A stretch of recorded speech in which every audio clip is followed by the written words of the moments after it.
喺比賽開始之前，請各位先將手提電話轉為靜音模式。比賽即將開始，首先有請雙方辯論員上台就座。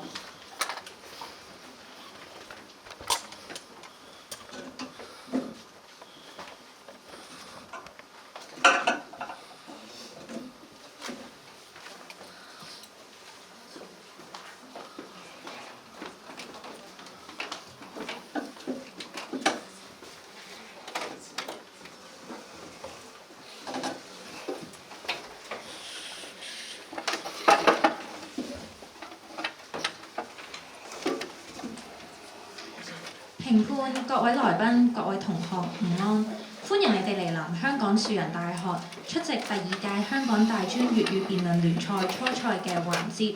今日嘅辯題係第2場辯題，甲方快樂應是人生的最高追求，乙方快樂不應是人生的最高追求。首先為大家介紹今日嘅評判，佢哋分別係香港理工大學中國語文教學中心導師蔡玉玲女士。香港浸會大學中文辯論隊前隊長謝宇軒先生，以及香港教育大學辯論隊前隊員余偉龍先生。好多謝3位評判喺百忙之中撥冗出席，擔任是次比賽嘅評判。接住落嚟為大家介紹今日嘅辯論員，甲方香港中文大學伍宜孫書院。主辯羅國滔同學，一副余俊齊同學，二副盧嘉熙同學，結辯邢益君同學，乙方香港樹仁大學，主辯陳燕彤同學，一副謝曉瑩同學，二副陳柏浩同學。結辯陳元君同學。賽啦，所以喺度感謝咧賽會嘅邀請啦，提供咗一個咁好嘅場地啦，同埋咧感謝各位評判咧陪我出席參與今次評分嘅工作，希望都可以為大家帶嚟一場精彩嘅賽事，多謝大家。有請乙方主辯。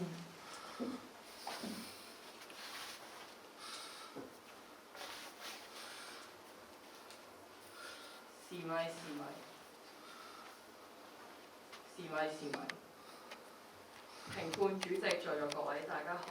首先，我謹代表我方香港樹仁大學多謝3位評判喺百忙之中撥冗出席並擔任是次比賽嘅評分工作。其次，多謝學生事務處為我哋提供一個咁舒適嘅場地，供雙方安心作賽。同時，多謝有方香港中文大學伍宜孫書院嘅同學同我方一齊連日準備辯題，今日喺度切磋辯技。最後，我想多謝幾位喺百忙之中抽空嚟現場支持我嘅中學同學，希望今日可以為大家帶嚟一場精彩嘅辯論比賽，令大家都不負此行。多謝。有請甲方一副。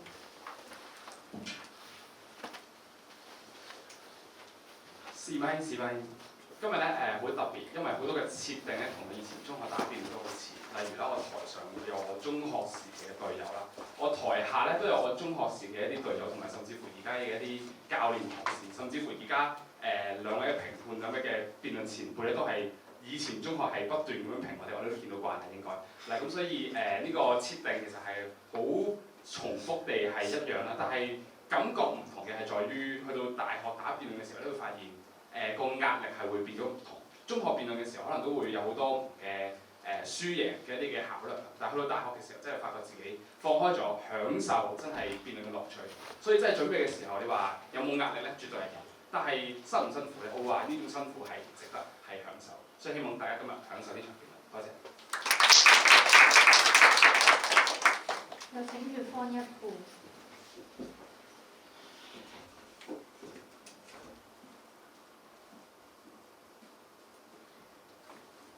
試咪，各位大家好，唔知最近有冇睇《陳卓記》呢部電影呢？因為呢部電影嘅上映啦，所以我睇翻好多以前戰國時期嘅典籍，席，發現咧好多謀士咧，佢嗰陣時就係遊走喺個各國嘅皇帝之間咧，咁就去推廣啦，就去辯論佢哋嘅思想，甚至係舌戰群雄㗎。咁其實睇翻自己都好想好似做到好似前人咁樣啦，喺唔同嘅比賽、唔同嘅舞台上咧，同唔同嘅大家會有唔同嘅思想嘅碰撞。多謝各位。有請甲方二副。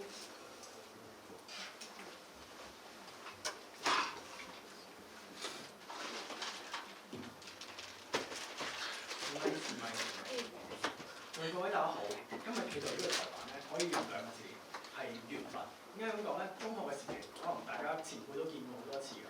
去到今日大學嘅時候，因為學業上考量咧，就冇加入到即係校隊啦，中文大學嘅校隊。咁但係咧，仍然可以喺呢度同唔同嘅大專院校嘅切磋咧，其實好感激嘅係賽會同賽會緣分。點解咧？因為賽會喺呢個比賽容許我哋書院隊或者唔同嘅自組隊咧去參與啲大專辯論賽。再我哋嘅討論咧唔再局限於係中文大學以內。亦都可以同其他嘅大專院校一齊切磋，呢個都係一種緣分。係啦，多謝各位。有請乙方二副。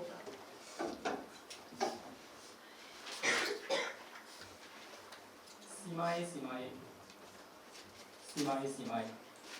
沙評判現場嗰個觀眾大家好，啱記得有方二副就話緣分啦，咁我都覺得係，真係咁過往中學都有打辯論，翻到去依家大學咧都有繼續打辯論。咁我都覺得緣分真係好微妙。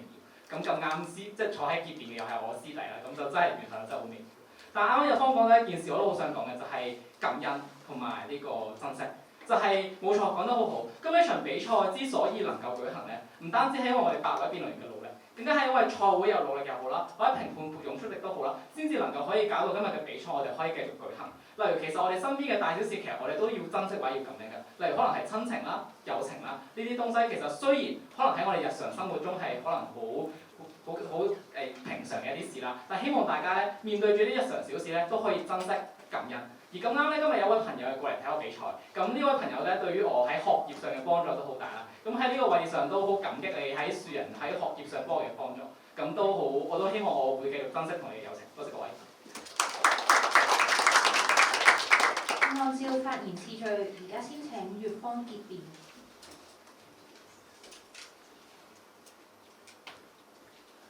試咪。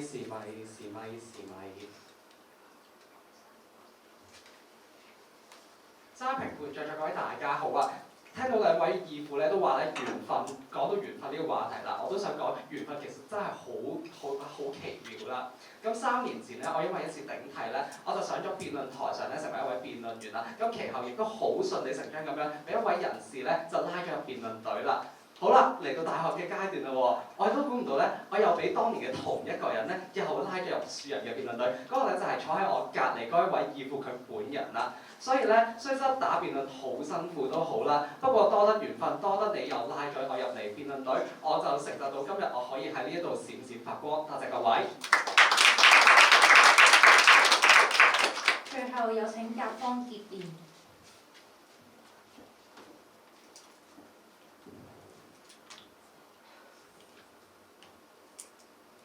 試咪，在座各位大家好啦。咁今次係我方台上4位第一次代表兒孫書院去打大專啦。咁希望可以喺冇辜負到大家星期日特登嚟到樹人大學，可以打返一場好嘅比賽俾大家睇。多謝各位。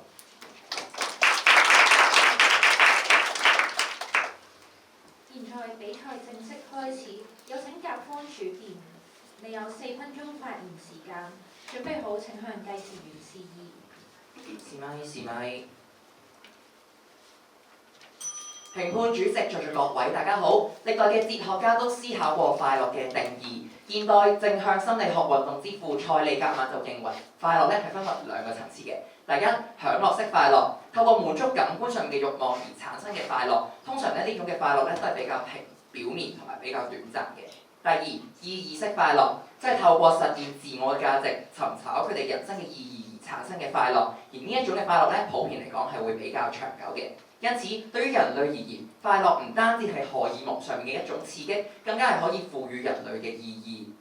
而最高嘅追求就係代表我哋做決定嘅時候應該要優先考慮快樂，唔代表我哋唔需要考慮其他嘅因素。更甚者，若果我哋追求其他因素嘅時候，原來佢嘅終極目的都係快樂嘅時候，都可以理解快樂為一個最高嘅追求。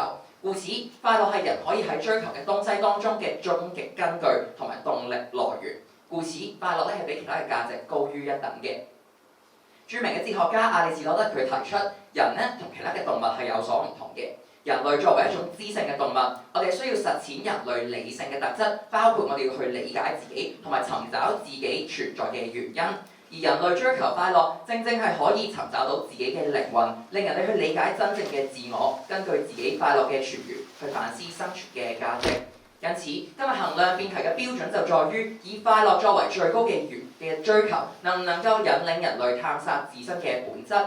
我方今日贊成甲方辯題原因有二：第一，追求快樂使人認識真我。快樂係人內在嘅感受，係屬於自己嘅感受，所以人喺追求快樂嘅時候咧，會將自己放喺第一位，讓佢哋唔會被環境定義，而係透過真摯嘅情感反應，揾翻一啲觸動到自己靈魂嘅東西，認識真正嘅自我。哥倫比亞大學博士 Sasha Hines 提出，以快樂作為人生目標嘅重點並唔係在於獲得快樂，重點係在於追尋嘅過程當中，人咧會有新嘅成長同埋可以發現新嘅自我。如果人唔追求快樂，放棄咗去堅持令自己快樂嘅概念嘅時候，就會淪為順應社會風俗嘅一個機器人，被社會嘅成見所捆綁。例如農村嘅女性，由於男尊女卑嘅社會結構，冇機會接受教育，所以佢哋就淪為一個傳宗接代嘅工具。又例如以往嘅同性戀者，佢哋會被宗教排斥，強迫佢哋接受一啲荷爾蒙嘅治療，扭曲咗佢哋嘅真我。正正係呢啲日積月累嘅打壓同埋強迫，人類先至能夠真正認識到自己係中意啲乜嘢。所以追求快樂就係佢哋願意接納自己嘅第一步，讓佢哋咧可以擺脱社會上面嘅枷鎖，做翻一個真正嘅自己。第二，追求快樂能夠令使人揾到一個生存嘅理由。人咧作為理性嘅動物，我哋經常咧都會問自己：生存到底有啲咩嘅意義？到底有啲咩嘅價值？但其實啲所謂嘅意義同埋價值，都係同快樂有住密不可分嘅關係。美國加州大學嘅團隊做咗一項嘅民意調查，發現普遍嘅民眾咧都係認為過得快樂先至能夠反映到佢哋生而為人嘅價值。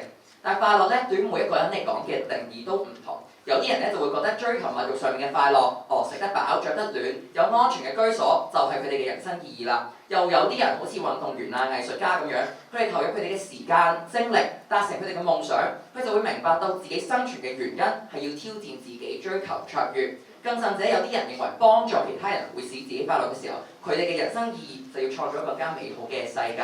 由此可見，人類可以透過追求唔同層面、唔同種類嘅快樂，就可以揾到自己生命中嘅意義，揾到自己可以活下去嘅原因。最後想問乙方同學，喺你方嘅立場底下，乜嘢先至真正係人類應該要成為最高嘅追求呢？多謝各位。方主辯所用時間為3分49秒，無過時，無需扣分。而家有請乙方主辯，你有4分鐘發言時間，準備好請向計時員示意。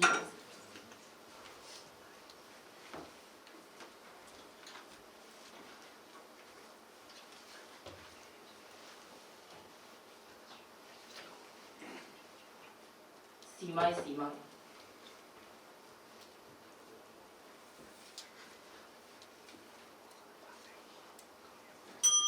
評判主席在座各位，大家好。其實根據啱啱友方所講，好多嘢都係最終嘅目的都係快樂，但其實友方係搞錯咗嘅。因為如果今日以快樂作為最高追求嘅話，會避免所有帶嚟不快樂嘅行為。所以今日明知過程係痛苦都要做嘅話，其實係以其他價值作為緊最高追求。就好似啱啱友方口中所提到嘅，推翻男尊女卑，其實係以自我實現作為最高追求。快樂其實係源於大腦獎勵機制，係生物為咗生存而演化出嚟嘅生理本能。喺遠古時代進行覓食、繁殖等有利生存嘅行為，大腦就會分泌多巴胺，鼓勵人重複進行。而呢種渴求係無窮無盡且不可控嘅。嚟到現代，大腦獎勵機制追唔上時代嘅變化，人即使唔再為生存掙扎，多巴胺嘅需求暫時未滿足，仍然會感到空虛。正如馬斯洛需求理論所講，人生而有生理、安全、社交、尊重、自我實現、超越自我呢6大需求。可見就係除咗快樂，仲有其他價值需要去追求。而回答翻啱啱友方同學最後問嘅問題，我方認為人生最高追求應係豐盛人生。心理學家塞里諾曼嘅 PERMA 理論指出，一個豐盛人生建基於投入感、人際關係、自我認同、成就、正向情緒呢5大元素，而快樂只係正向情緒嘅其中一種。然而現代社會有唔少產品都正利用緊大腦獎勵機制去吸引用戶，例如短視頻形式就係去刺激多巴胺分泌，令人唔自覺沉迷其中。但呢種快樂只係一瞬即逝，長遠嚟講係會阻礙個人發展去追求其他價值。所以衡量辯題就係在於以快樂作為人生最高追求，能否接近人生最理想嘅狀態。而我方認為快樂不應是人生的最高追求，原因有二：第一，快樂造成痛苦，本末倒置。人以快樂作為最高追求，反而同快樂呢個目標背道而馳。根據斯特拉堡大學23年嘅研究指，喺大腦獎勵機制底下，人經歷最大化刺激之後，多巴胺驅使人渴望且重複嗰種衍生出嚟嘅快樂，但基於邊際遞減效應，同一件事所帶嚟嘅快樂體驗係會隨住次數上升而下降。長遠嚟講，因為渴求同收穫嘅落差太大，會造成痛苦。因此本質上，越追求快樂，最終只會越唔快樂。第二，失衡人生，價值難尋。當以快樂作為人生最高追求，帶嚟唔快樂嘅行為會被捨棄。例如因為追求更大嘅生理快樂而選擇高油高糖嘅食物，係忽略咗均衡飲食，會造成肥胖，導致自我認同感低。由此可見，一味追求快樂係會忽視其他價值。更甚，博洛尼亞大學研究指，缺乏自我認同嘅青少年，抑鬱風險會增加40%。一味追求快樂呢種嚟得快去得快嘅感覺，壓迫追尋其他人生價值嘅空間，真係值得咩？最後想問有方同學，當人生其他必要價值同快樂有衝突嘅時候，係咪其他價值通通要為快樂讓路？多謝各位。辯方主辯所用時間為3分46秒，無過時，無需扣分。接著係單挑嘅環節，雙方各有2分鐘嘅單挑時間，雙方需要自行派出1位辯論員到台前單挑。單挑發言由甲方開始，然後到乙方，雙方依照程序輪流發言，直到雙方時間用完為止。發言隊員必須站立，時間計算以落座為準，即為另一方發言開始的計時標誌。另一方隊員必須緊接發言，計時仍然會繼續。當一隊嘅發言只剩下1分鐘時，計時員將鳴鐘1次。當2分鐘發言時間全部用完，計時員將鳴鐘2次。該辯論員需要立即停止發言，否則當場比賽主席將立即終止其發言。任何一方發言時間用完之後，比賽主席須説明另一方用餘下嘅時間，而另一方可繼續發言，直到該隊餘下嘅時間用完為止。咁雙方單挑嘅座次咁就連埋張凳一齊坐一次。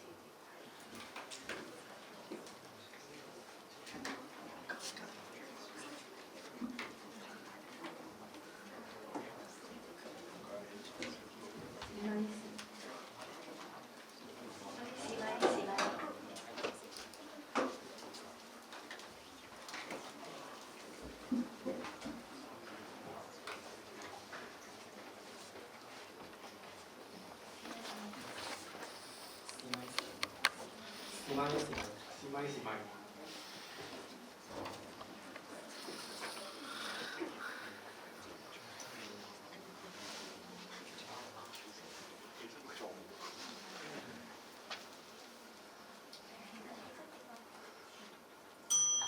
各位大家好，原來正向心理學之父同大家講，原來係一種快樂叫意義型快樂。快樂，即係實現自我價值、追尋人生，最終都會快樂，都係追求快樂嘅時候，你點解釋？唔好有幫你講嘅正向心理學之父，佢嗰份研究我都有睇過。你嗰份正向心理學之父，佢之後同大家講，原來發現快樂唔係淨係得嗰兩層，所以研究咗 PERMA 理論，而 PERMA 理論正正區分咗快樂同其他因素咯。所以有幫你嘅定義唔合理，所以想問有幫啦，你今日同大家講，喂唔係喎，食玩瞓都可以係快樂，或者你追求意都可以係快樂。我想問啦，你同唔同意？我追求食玩瞓都係以快樂作為人生最高追求。係啦，有方話咧快樂。個運動之父話：發現快樂唔止呢兩層，意思即係其中一層都係意識快樂，係咪啊？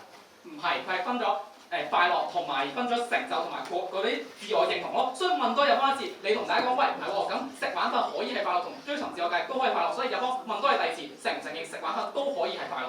雙方解釋唔到嘅就係點解自我實現之後，點解唔係咗快樂？不如你答我，如果我自我實現之後，我獲得唔到快樂嘅感覺嘅話，有冇人會去自我實現呢？有，就算今日林肯解放魚克勞失敗都好，佢都會選擇神打。所以有幫你唔敢答食玩瞓係咪都係快樂？所以有幫你都同意食玩瞓都係快樂。所以問方，你知唔知對於人嘅多巴胺嚟講，你知唔知做咩係令到佢最開心嘅？林肯試過解放克勞，佢認為自己已經盡力，都係一種快樂嚟㗎，唔係咩？問多你第二次，你知唔知乜嘢可以令到人嘅多巴胺分泌，令到佢感到最快樂？你答下我。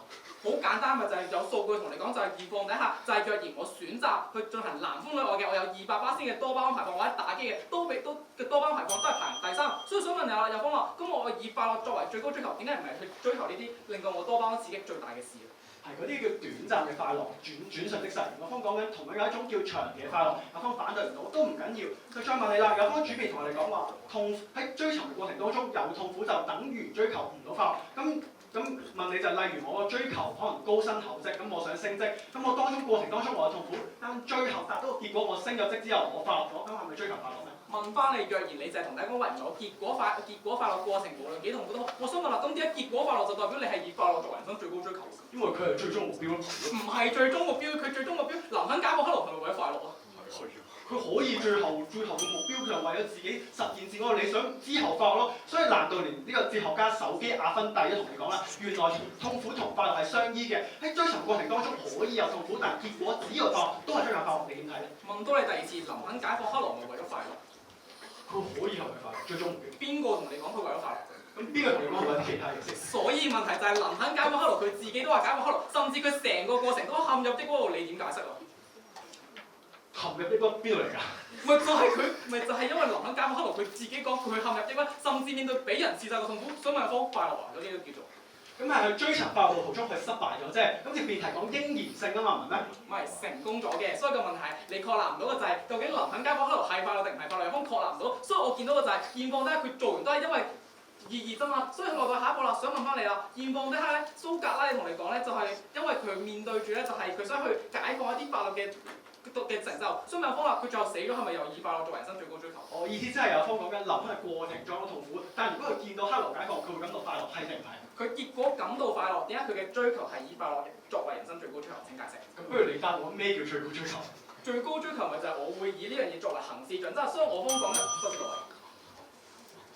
乙方已用盡發言時間，甲方剩餘29秒。請向計時完事以後繼續發言。再各位大家好，追求咧，其實我係用字面意思解，就係一個最終目標。例如我哋去追求一個高薪厚職，咁我係目標，我哋成為咗可能經理，咁我就係高薪，咁咪就係一個追求。例如我哋追求快樂，只要我哋最後一個時刻，我哋感到快樂，甚至調翻轉講，如果我哋唔快樂，我哋會唔會做呢件事？都係一種最終快樂或者最終追求嘅彰顯。多謝。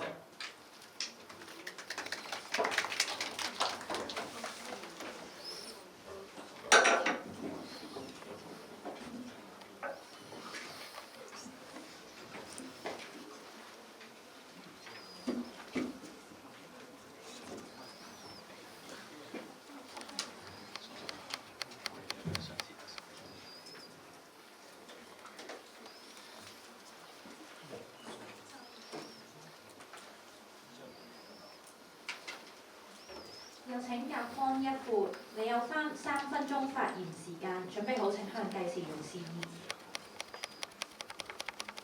試咪。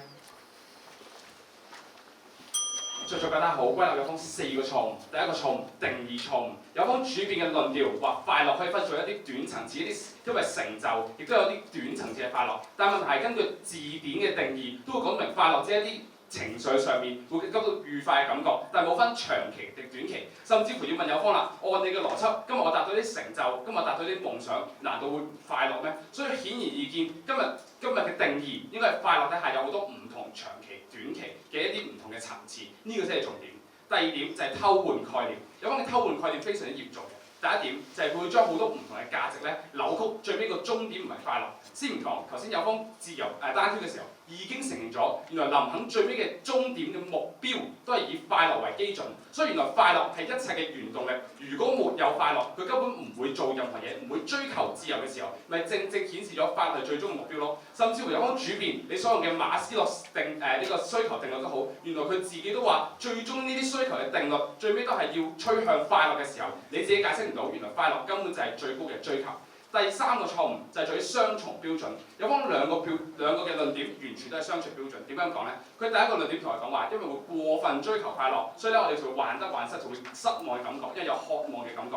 但問題係你知主辯開出嚟，你都會話有好多唔同其他嘅價值㗎嘛，有啲咩人際關係等等。如果今日追求唔到人際關係，同樣都會失望嘅喎。係咪按你嘅邏輯呢啲都唔應該追求呢？所以個結論就係唔係話今日有冇咩過度追求，咁我哋要睇嘅係個價值本身嘅存在有冇意義。如果你淨係審視過度，完全唔合理。甚至乎有方嘅第二個論點同樣一樣，都係雙重標準咯。所以咧見到就係個結論就係代表我哋今日唔能夠用啲極端嘅啲例子去概括成個價值就唔應該存在呢啲唔合理。所以去到最後第4點就係唔夠現實咁去討論辯題。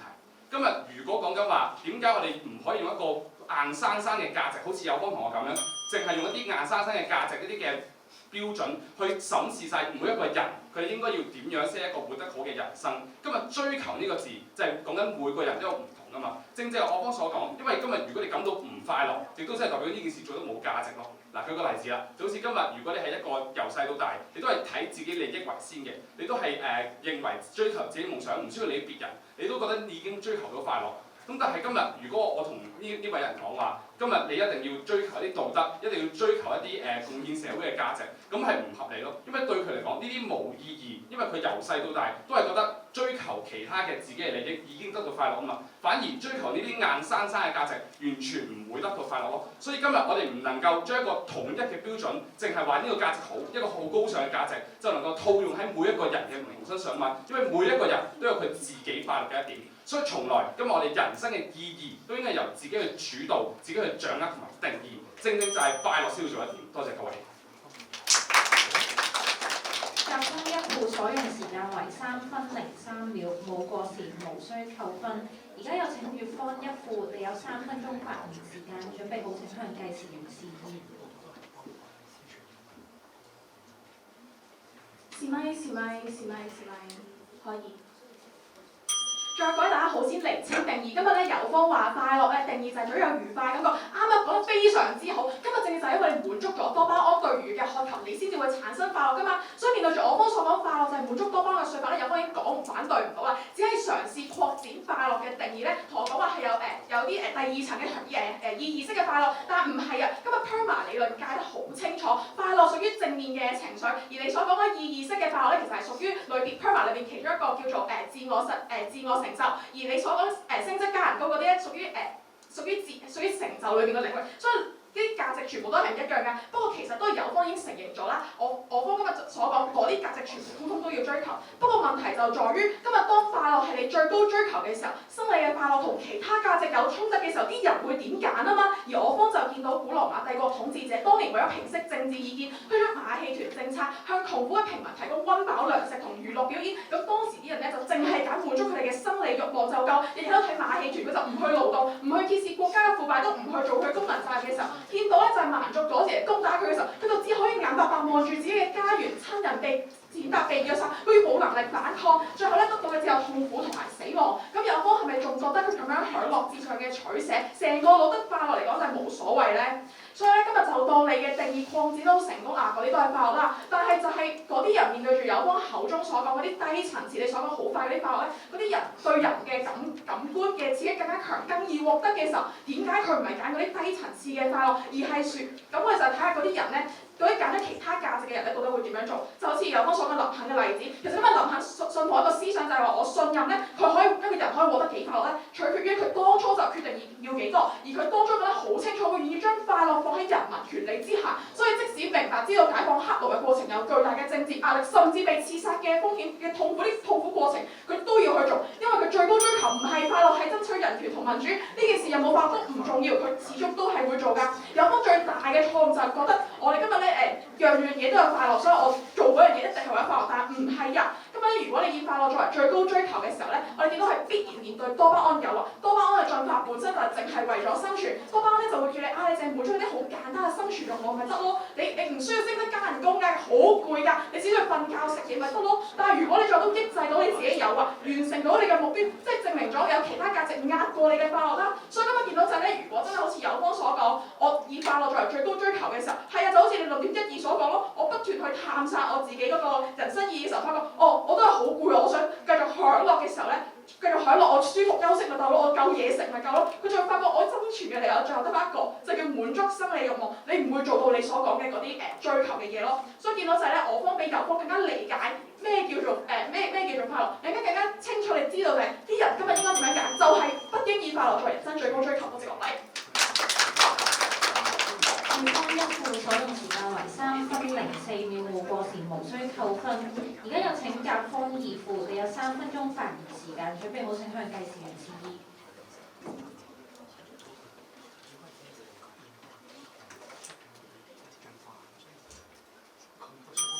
各位大家好，二副咧最緊要3樣嘢，第一樣要總結對方嘅立場。而今日有方嘅立場可用4個字去形容，叫避重就輕。因為有方全場充其量係論證緊人應該要以某種嘅快樂作為人生嘅最高追求，例如係短暫嘅一啲物理上嘅快樂。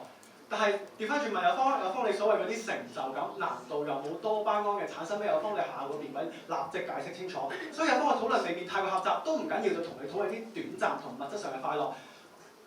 有方話佢論證模式好簡單，就係點解會有沉淪、會有空虛感覺咧？因為永遠會想要更多。但係心理學教授高勞德喺美國國家衛生研究都同大家講，呢種空虛感唔係追求快樂嘅問題，而係你仲未明白自己真正想要嘅嘢係乜嘢，快樂嘅終點喺邊度。所以我哋會話追求快樂係一個探索自我嘅過程。如果佢喺陷入循環，即係例如佢不斷咁去睇啲短視頻。睇下發現自己好空虛嘅時候，你要明白呢個唔係自己真正想要嘅快樂，跳出呢個框框去尋找真正有意嘅事，呢個就係我方全場講緊嘅嘢啊嘛。所以第二個二副最緊要做嘅嘢咧，就叫切入對方框框去討論。有方個標準講得非常好，佢話要有活出個豐盛嘅人生。我哋睇一睇真係活出豐盛人生嘅人係點講。台灣有個80歲嘅作家叫林瓊之，佢用咗100日去環遊世界，喺80歲嘅年齡嘅時候，咁佢問啲記者就問佢：咦，咁你有冇個豐盛一個好豐滿嘅人生咧？佢答佢有，因為去到80歲呢一刻，我依然追尋緊自己嘅理想，我感到很快樂。所以我幫切割唔開到咧快樂同成就、自我實現，乃至係去到豐盛人生呢一步，個之間嘅斷連喺邊度？有方全場都解釋唔到咯。相反我方講緊嘅就係喺任何情況下。呢種快樂都可以令我哋思考中意啲乜嘢，同埋我哋自己嘅生存價值，甚至係完成目標嘅時候更多嘅動力。例如媒體福布斯嘅時候，媒體福布斯做咗個研究，佢發現追求快樂嘅時候，會令人做嘢增加12%嘅動力。可見追求快樂咧，除咗令我哋思考之外，更加可以更好地完成自己嘅人生目標。最後一樣嘢咧，就叫做對比。點解快樂作為一種情緒，更值得作為一個最大嘅追求咧？係因為以前可能我哋從其他價值觀去對比咧，所謂嘅道德教義係受制於社會同埋時代。歷史上，例如清朝用錢燭為女性美德，數十年之後變成咗壓迫嘅象徵。有方正正鼓勵緊呢啲人去打破呢啲嘅社會嘅界限。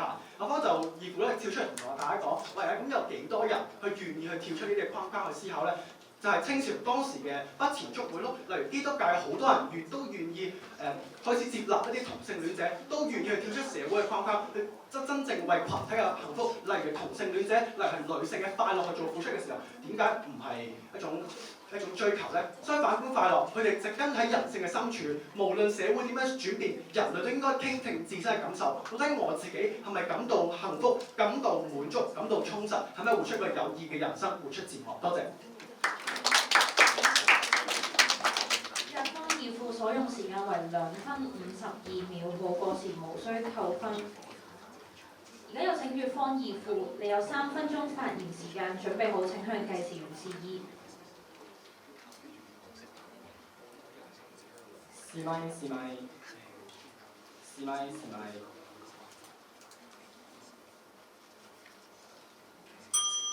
三評判現場嗰位觀眾大家好，日方劈頭話我方咧避重就輕，就係同佢討論嗰啲短暫嘅快樂。但問題係今日辯題講緊係以快樂作為人生最高追求，係你要同我論證所有快樂都應該作為人生最高追求啊嘛。所以先確立第一點，就係日方你都同意，你方口中所講嘅短暫快樂咧並唔能夠作為人生嘅最高追求。所以攞到下一步啦，日方就選擇就嘗試扭曲定義啦，同大家講喂唔係喎，自我實現又係定義，又或者係追求成就係定義。原因係咩啊？因為最後會釋出多巴胺。但點解有方會咁同大家講？原因就係因為有方分唔清何謂追求，何謂附加價值咯。咩意思咧？簡單嘅一個例子就係、若然今日我想去做一個義工嘅，咁其實我想做義工好簡單，咪就係想透過幫人，從而去令到我自己變成一個善良嘅人咯。但係問題係有方會話咩咧？喂唔係，你做義工咧有餐飯食，所以咧就會扭曲啦，就話我喂你做義工咧其實唔係為咗做一個善良嘅人，你有餐飯食喎，你係為咗食嗰餐免費嘅飯，就會話喂唔係，你做義工嘅追求係為咗食餐飯。但問題就係、今日無論我有餐飯又好，冇餐飯都好，我同樣都會做義工啊嘛。所以辯題所講嘅，今日我啲林肯嘅自我實現，我就算快樂也好，唔快樂也好，我都會自我實現啊嘛。所以衡量究竟個行為係以乜嘢作為最高追求，就要睇究竟我若然冇咗嗰個元素，我會唔會去做？所以好簡單，我幫解釋咗啦，就係、當年林肯即使面對住咁多痛苦，結果痛苦都好，佢仍然選擇自我實現。所以見到嘅就係有方你口中所嘅自我實現也是快樂，根本都唔成立。唔緊要，跳落有方立場，就當佢真係都好。但其實有方想同我方追求嘅，其實都係一樣啫嘛，就係、人喺唔同方面都得到滿足。但問題就係、今日辯題講緊我哋人要推崇我哋人去做一件嘅價值觀。但問題就係、今日若然我同人講，喂唔係喎，我要你去做快樂，佢會唔會做到林肯？會唔會做到你方口中呢啲偉大嘅例子啊？定係我今日同你講，喂唔係，你應該人咧應該以成就，又或者係以自我認同作為最高追求，令到佢更加容易去做到你方或者係大家口中所講嘅自我認同或者自我實現咧。所以去到最後啦，就當有方你立場真係啱都好，但有方我問題就嚟啦，你同大家講短陣快樂又係快樂，喂唔係長期快樂係快樂，咁當兩者快樂出現衝突會點樣咧？好簡單嘅就係用翻林肯例子，林肯咧面對住就係、喂我。繼續去解放黑奴，面對住嘅打南北戰爭咯，俾人刺殺咯。喺咁嘅情況下，你同意表層快樂都要追求嘅時候，究竟我要揀表層快樂啊，定抑或我係要揀個深層快樂咧？有方你都需要解釋。去到最後，再到各位，人類之所以能夠從原始走到今日，正正因為我哋會追求唔同嘅成就。例如喺個人成就上，原始人就會同大家講：喂，唔係喎，我食完飽完瞓覺咪得咯。但係依家嘅人會點啊？就因為我唔甘心，我人生就咁樣完結，所以我會喺我擅長嘅領域不斷發光發熱。例如愛迪生咧，就會不斷係發熱。就算經歷無數失敗，都仍然會去發展電燈。所以亞里士多德同大家講，人生最理想咧係要做到自我實現。原因就係因為呢樣嘢超越我哋本能，能夠令到我哋追求一啲成就，能夠造就我哋豐盛理想嘅人生。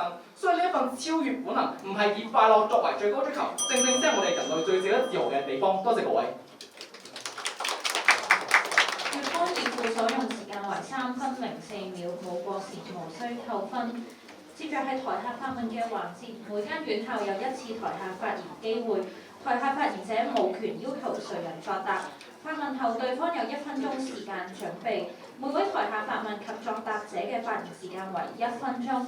發言者須於計時員鳴鐘之後方可開始。當發言時間剩餘15秒時，計時員將鳴鐘1次。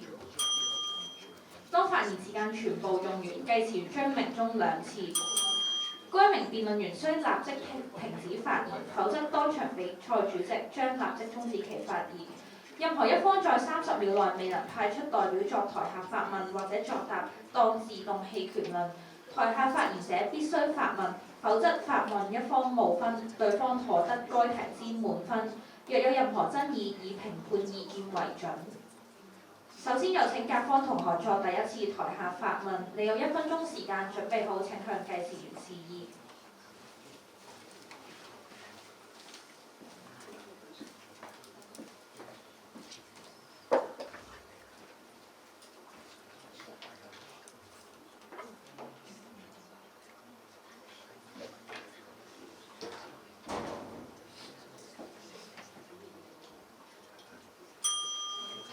各位大家好，今日有方咧經常用林肯做例子，咁喺林肯嘅例子入邊，佢以人民為快樂，為個人快樂，呢、個自我實現咪係佢自己嘅最高對快樂嘅最高追求咯。所以今日有方同咧係將生理性嘅快樂咧凌駕於所有人身上。今日講緊以快樂作為最高追求，就係、追求對自己帶嚟最多快樂嘅事。咁對於林肯嚟講，自我實現咪就係帶嚟最高快樂嘅事咯。咁呢個咪係對快樂嘅最高追求咯。所以今日我方見到有方同學對於最高追求嘅定義咧，一定要係捨身成仁。但係今日講緊，只要我哋有夢想，例如只係開一間咖啡店，唔一定要係做百萬富翁，唔一定要成為高錕，開一間咖啡店去手沖咖啡，成立一間幫流浪狗嘅慈善團體，呢種種為自己帶嚟滿足感。呢一啲如果滿足感唔用快樂嚟形容，仲有啲咩形容詞可以形容呢一種感受呢？多謝各位。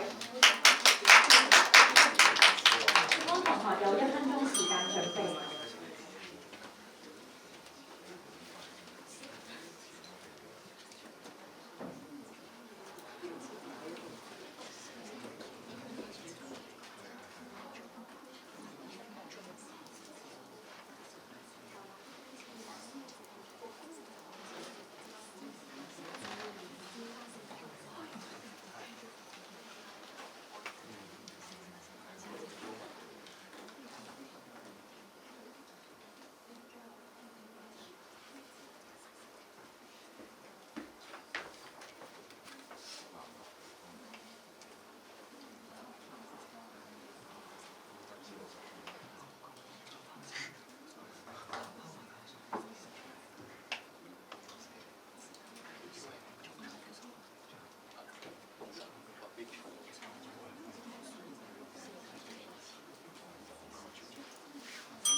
有請粵方同學答辯，你有1分鐘發言時間，準備好請向計時員示意。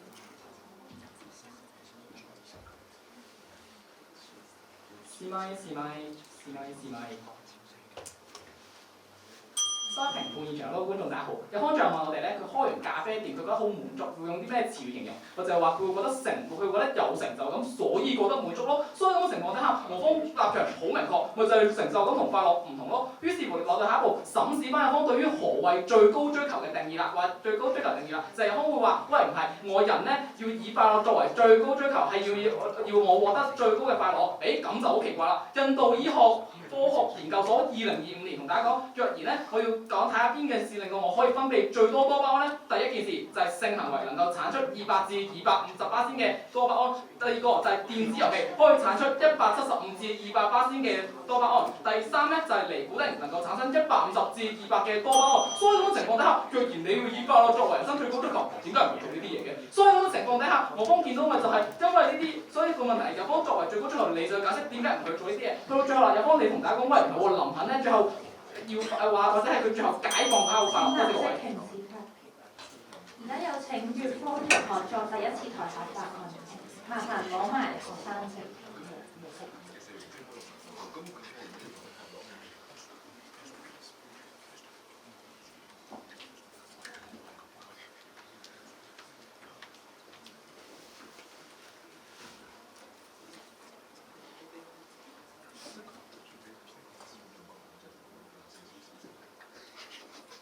你有1分鐘發言時間，準備好請向計時員示意。試咪。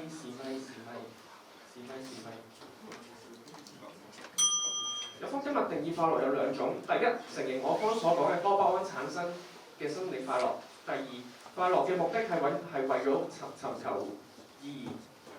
玩短視頻睇到個空虛，今日睇下一條咯。睇完短視頻咪睇更加長嘅影片咯。睇完長影片咪睇電影，睇完電影再覺得空虛嘅咪走去打機咯。人只有無窮無盡嘅快樂，而人會對多巴胺有無盡嘅渴求。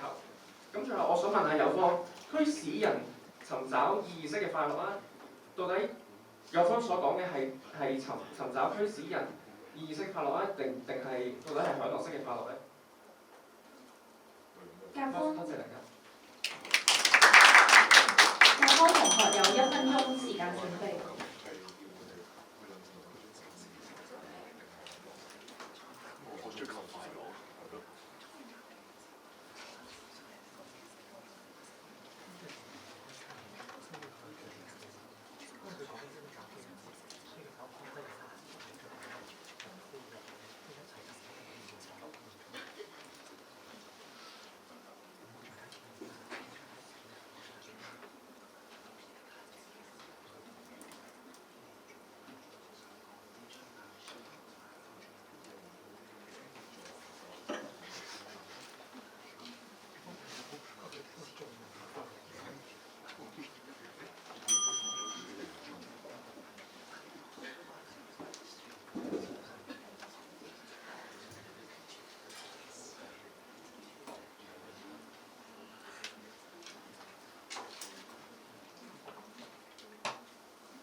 有請教方同學答辯，你有1分鐘時間，準備好請向計時師。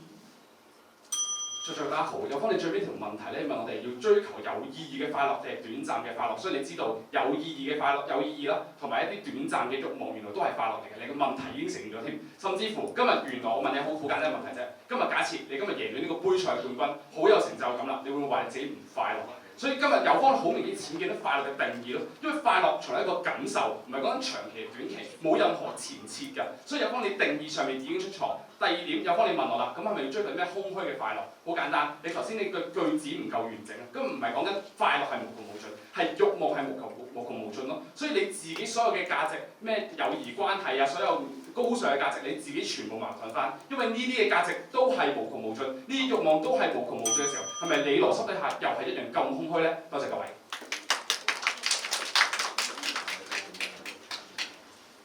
接着係評判發問嘅環節，每位評判須就每一條問題嘅回答作出個別評分。評判可以選擇不發問，但為公平起見，如果評判選擇發問，每位評判須向雙方各問一條問題。發問次序由評判選擇，為評判須首先示意向何方發問。評判亦可選擇用同一問題詢問雙方。如果出現以上情況，雙方會共用準備時間。第一次會由正方先開始回答，然後第二次由反方先開始回答，如此類推。評判發問時間不限，為評判發問1分鐘時間後，計時員將鳴鐘以提示評判盡快結束發言。作答方有1分鐘準備時間，並且派出1位辯員作答1分鐘。準備時間完結後30秒內未能派出台上辯員作答，即當作台上答辯一方棄權，該題得0分。當作答時間剩下15秒時，計時員將鳴鐘1次提示。當作答時間全部用完，計時員將鳴鐘2次提示。該名辯論員須立即停止發言，否則當場比賽主席將立即終止其發言。請問有邊位評判會想問問題？唔使咪啦。我問嘅嘢咧，其實係 for 我自己評分上面嘅 clarification 啫。全部都係你哋講過嘢。然後我兩邊可以問唔同嘅問題㗎嘛，係嘛？係。我係兩邊都係你哋提過嘅嘢，但係我又唔係好聽得明，所以希望你哋講多次嘅啫，只係。我想問反方先嘅，乙方先嘅。你提出人生咧係有5個元素：投入、人際、自我認同、成就同正面嘅情緒。我想你解釋，除咗正面情緒之外，嗰4個元素點解係同快樂冇關？呢個對反方問題。感謝評判嘅問題，而家乙方有1分鐘時間準備。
有請乙方同學答辯，你有1分鐘發言時間，準備好請向計時員示意。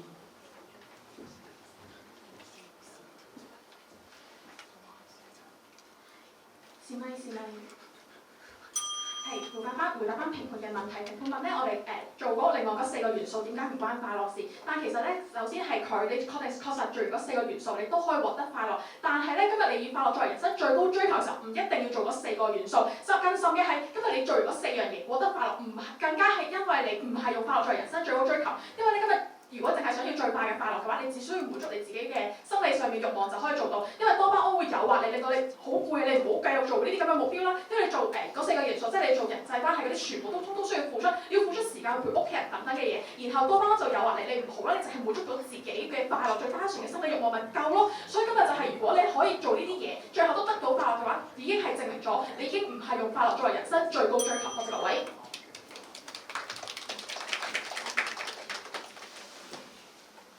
正方，你哋嘅立論就係人生嘅最高追求是自我了解同埋掌握到生存嘅原因，而快樂能夠達至呢個目的，所以快樂係人生最高嘅追求。所有嘅問題就係、解釋多次，快樂點樣幫助一個人自我實現？快樂點樣幫助一個人自我了解同找到生存嘅原因？今次係評判嘅問題，而家甲方有1分鐘時間準備。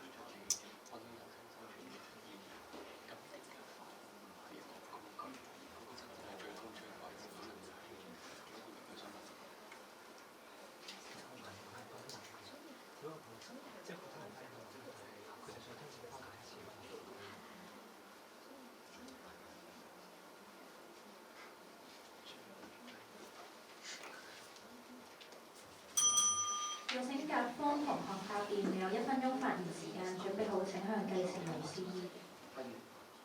各位大家好，先回答評判嘅問題先。今日講如果論點1嚟講話追求快樂定係認識真我咧，就係覺得當佢係處身一個喺好唔快樂嘅時候，佢先至會真正明白到乜嘢先至令到佢真正快樂，從而去探索自己嘅真正嘅意義同價值啦。就好似我方今日舉出嘅2個例子，例如係農村嘅女性啦，同埋呢一個嘅同性戀者嘅例子一樣啦。而第2個論點在於追求快樂能夠令人揾到生存嘅理由嘅時候，就係因為當你追求快樂嘅過程當中，你會思考到底我做啲乜嘢先至能夠令到我快樂，從而就去審視做唔同嘅事物能夠令我快樂。例如我方今日講咗好多唔同嘅例子啦，有物欲上面好似有方同學不斷咁講物欲上面嘅快樂啦，甚至乎係今日講緊一啲自我嘅實踐啊、價值啊，其實呢啲嘢都會能夠令你快樂嘅時候，當我追求呢個快樂嘅時候，就會付出佢哋嘅精力時間去完成佢哋嘅理想咯。多謝各位。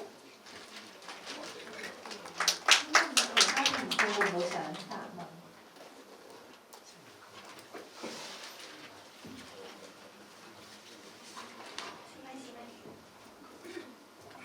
我先請問甲方下，我想問一個有關試點嘅問題。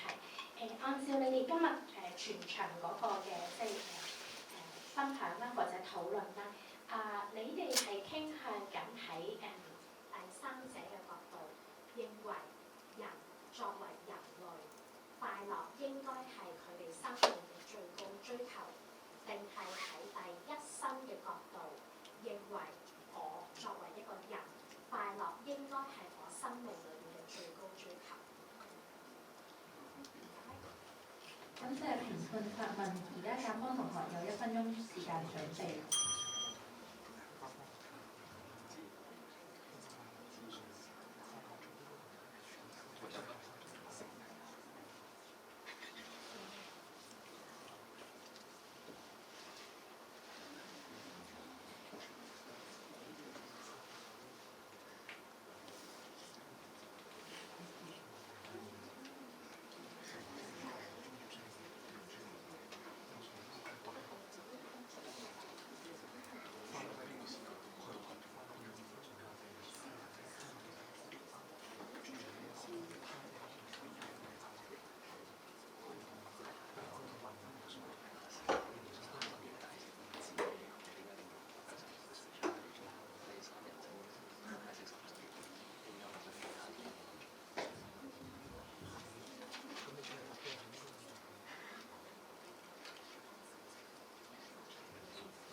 有請甲方同學答辯，你有1分鐘發言時間，準備好請向計時老師。多謝評判提問。咁我哋嘅主要嘅論證角度啦，咁就喺一個第一身嗰度嘅。咁第一身點解第一身咧？就因為我哋我哋辯題裏面咧係人生，即係講緊係自己嘅快樂，自己點樣定義自己嘅快樂，同埋自己點樣定義自己嘅人生。咁所以我哋係專注喺第一身嘅角度出發。咁但係當然啦，第一身嘅角度出發都好，佢都可以考慮第三方嘅利益嘅。因為如果佢本身嘅快樂嘅泉源係嚟自於可以考慮埋第三方嘅利益，咁我哋咪可以討論埋咯。咁但係而家就係有啲人可能唔係咁樣嘅時候，咁我哋就唔會討論。咁然之後如果係講緊大眾嘅利益，即係如果係講緊大眾嘅快樂，就唔係辯題討論範圍啦。因為如果係大眾快樂係人生最高追求咧，咁就嗰個切入點就唔同，即係嗰個比較平台就唔同。咁所以咧，我哋個專注都係第一身嘅角度去討論辯題。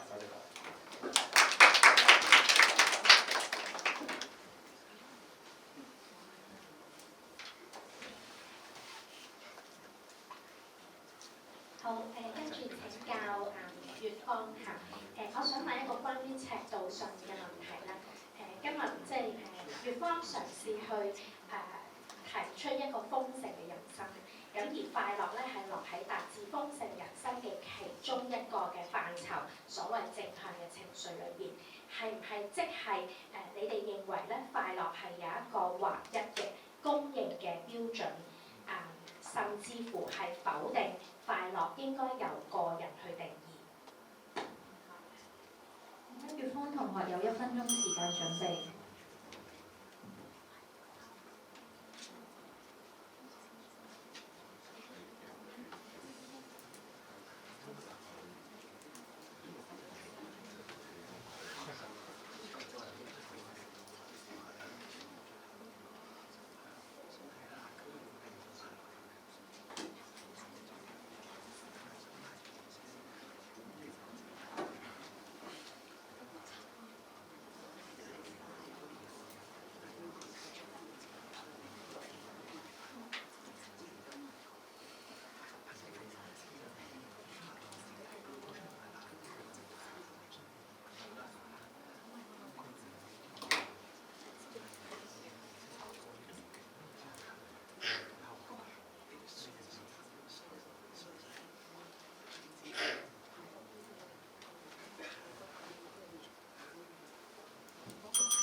有請月芳同學答辯，你有1分鐘發言時間，準備好請向計時人示意。試咪。評判主席在位，大家好，多謝評判問題。評判問咧就話喂，快樂呢件事咧有冇劃一定義先？有，就我方立場咧好簡單，就係若然呢件事能夠令到你釋出多巴胺嘅，咁咪快樂咯。所以咁嘅情況底下，快樂有劃一定義嘅，呢個先介入咗評判先。之後落到下一步入方，評判就話啦，就話我哋就呢個叫做快樂啦，究竟係由邊個，即係邊個去話自己快唔快樂嘅？咁我哋立場咧就係個人啦。咁原因就係因為咁就真係有啲人就因為可能就真係做一件事係為咗開心嘅，但有人咧做一件事咧就真係為咗成就感嘅。所以咁嘅情況底下咧，雖然快樂我哋知道咁佢何為快樂，但係對於一個人佢講佢究竟係咪快樂咧，就真係佢自己講話，若然我係真係為咗快樂嘅，所以先至係快樂。咁所以希望可以解答到評判問題啦。多謝各位。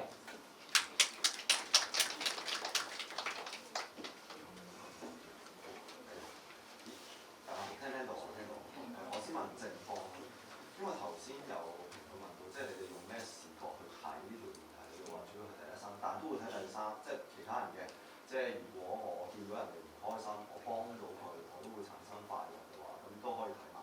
咁我嘅問題都好簡單嘅啫。如果我傷害其他人係我唯一快樂嘅方式，咁呢個時候你哋會點樣建議呢個人設定自己人生目標？感謝評判問題，而家甲方有1分鐘時間準備。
辯，你有1分鐘發言時間，準備好請向計時員示意。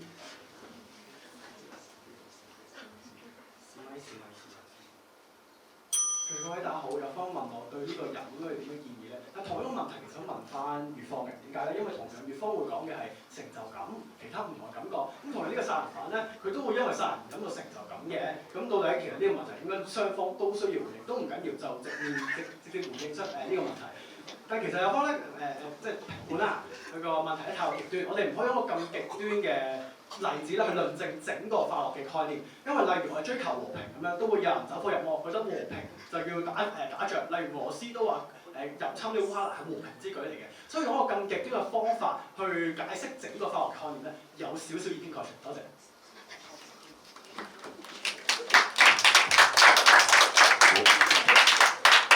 咁跟住係問即係乙方嘅，咁我嘅問題咧就係、因為你哋認為唔應該即係以快樂作為最高嘅追求，應該以其他嘅目標，例如自我實現啊呢一啲嘅方式嚟到去即係設定人生個最高嘅追求。我想問一問咧，嗰個自我嘅實現嘅嗰個目標，佢究竟係冇原因咁出現啦，定還是係有原因咁出現？如果係有原因地出現，咁我當初之所以產生呢個目標嘅原因，唔係因為我感到快樂，係啲乜嘢咧？譬如以林肯嘅例子，佢見到有人好不幸，俾人殘害，所以佢產生咗一種佢唔想其他人不快樂嘅念頭，令到佢自己可以相對係一個開心啲嘅環境入邊生活。如果唔係因為有快樂嘅衝擊，係乜嘢令到佢有呢個建立呢個目標咧？咁即係評判問題，乙方同學有1分鐘時間。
有請乙方同學答辯，你有1分鐘發言時間，準備好請向計時員示意。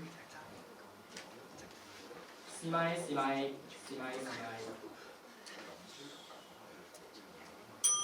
評判主席在座各位大家好，啱啱評判問啦，就話點解自我實現呢樣嘢係咪有原因出現？我方答係。原因點解會出現自我實現呢樣嘢咧？就係、當時咧，就係、古代嘅時候，人咧就係、想追求物欲或者追求多巴胺嘅時候食板粉啊。但係慢慢隨住社會嘅進步咧，佢哋就會覺得，喂，唔係喎，食板粉好似唔夠令到我自己人生更加圓滿。所以佢哋就開始，我覺得我要追求自我實現啦，或者我要做到一啲可能除咗快樂有其他嘢。所以馬斯洛需求都係嘅出現，咪就係因為佢觀察到人類除咗快樂以外，仲有其他價值需要追求到。所以見到喺咁嘅情況底下，就係、自我實現係第一件事，就係、有快樂咁樣出現嘅。之後回答評判第二個問題，就唔解講喂呢個林肯啊，就係、因為其實佢點解去做咧？就係、或者係林肯若然解放克羅呢件事唔快樂，佢會唔去做？佢都會去做，因為就係咁從實驗層面上啦，就真係林肯就解放克羅嘅整個過程都係真係感受到抑鬱嘅，又或者係都係面對住刺殺嘅風險嘅，咁應該都好難係快樂㗎。咁所以喺咁嘅情況底下，所以即使佢唔快樂，即使佢會失敗，即使佢多謝各位。評判發問環節結束，接住落嚟係自由辯論嘅環節。而家宣讀賽規，自由辯論發言必須喺兩隊之間交替進行。首先由乙方1名隊員發言，然後由甲方1名隊員發言，雙方輪流發言，直到時間用完為止。各隊耗時累積計算，一方發言結束即開始計算另一方用時。喺總時限內，各隊員嘅發言次數、次序同埋用時不限。如果一方用時已經用完，比賽主席會説明另一方餘下嘅時間，而另一方可以選擇放棄發言，亦都可以輪流發言，直到時間用完為止。方希發言者不影響計分，每方均有2分30秒發言時間。喺法定時間完結前1分鐘，計時員會鳴鐘1次。以次發言時間即將結束，喺法定時間終止時，計時員會連續按鐘2下。示意辯論員須立即停止發言，而不停止發言，主席將立即終止其發言。如果評判認為自由辯論任何一方已被擊倒，可以舉起擊倒牌向主席示意。如果多數評判已經舉起擊倒牌，主席會宣布暫停30秒進入冷靜時間。冷靜時間不會計入雙方發言時間，然後繼續自由辯論環節，由最後一次發言者嘅另一邊開始發言。評判可以喺暫停後再次舉起擊倒牌。如出現第2次多數評判舉起擊倒牌嘅情況，自由辯論則會結束，比賽直接進入1分鐘結束準備時間。而家有請雙方辯員試咪。試咪試咪。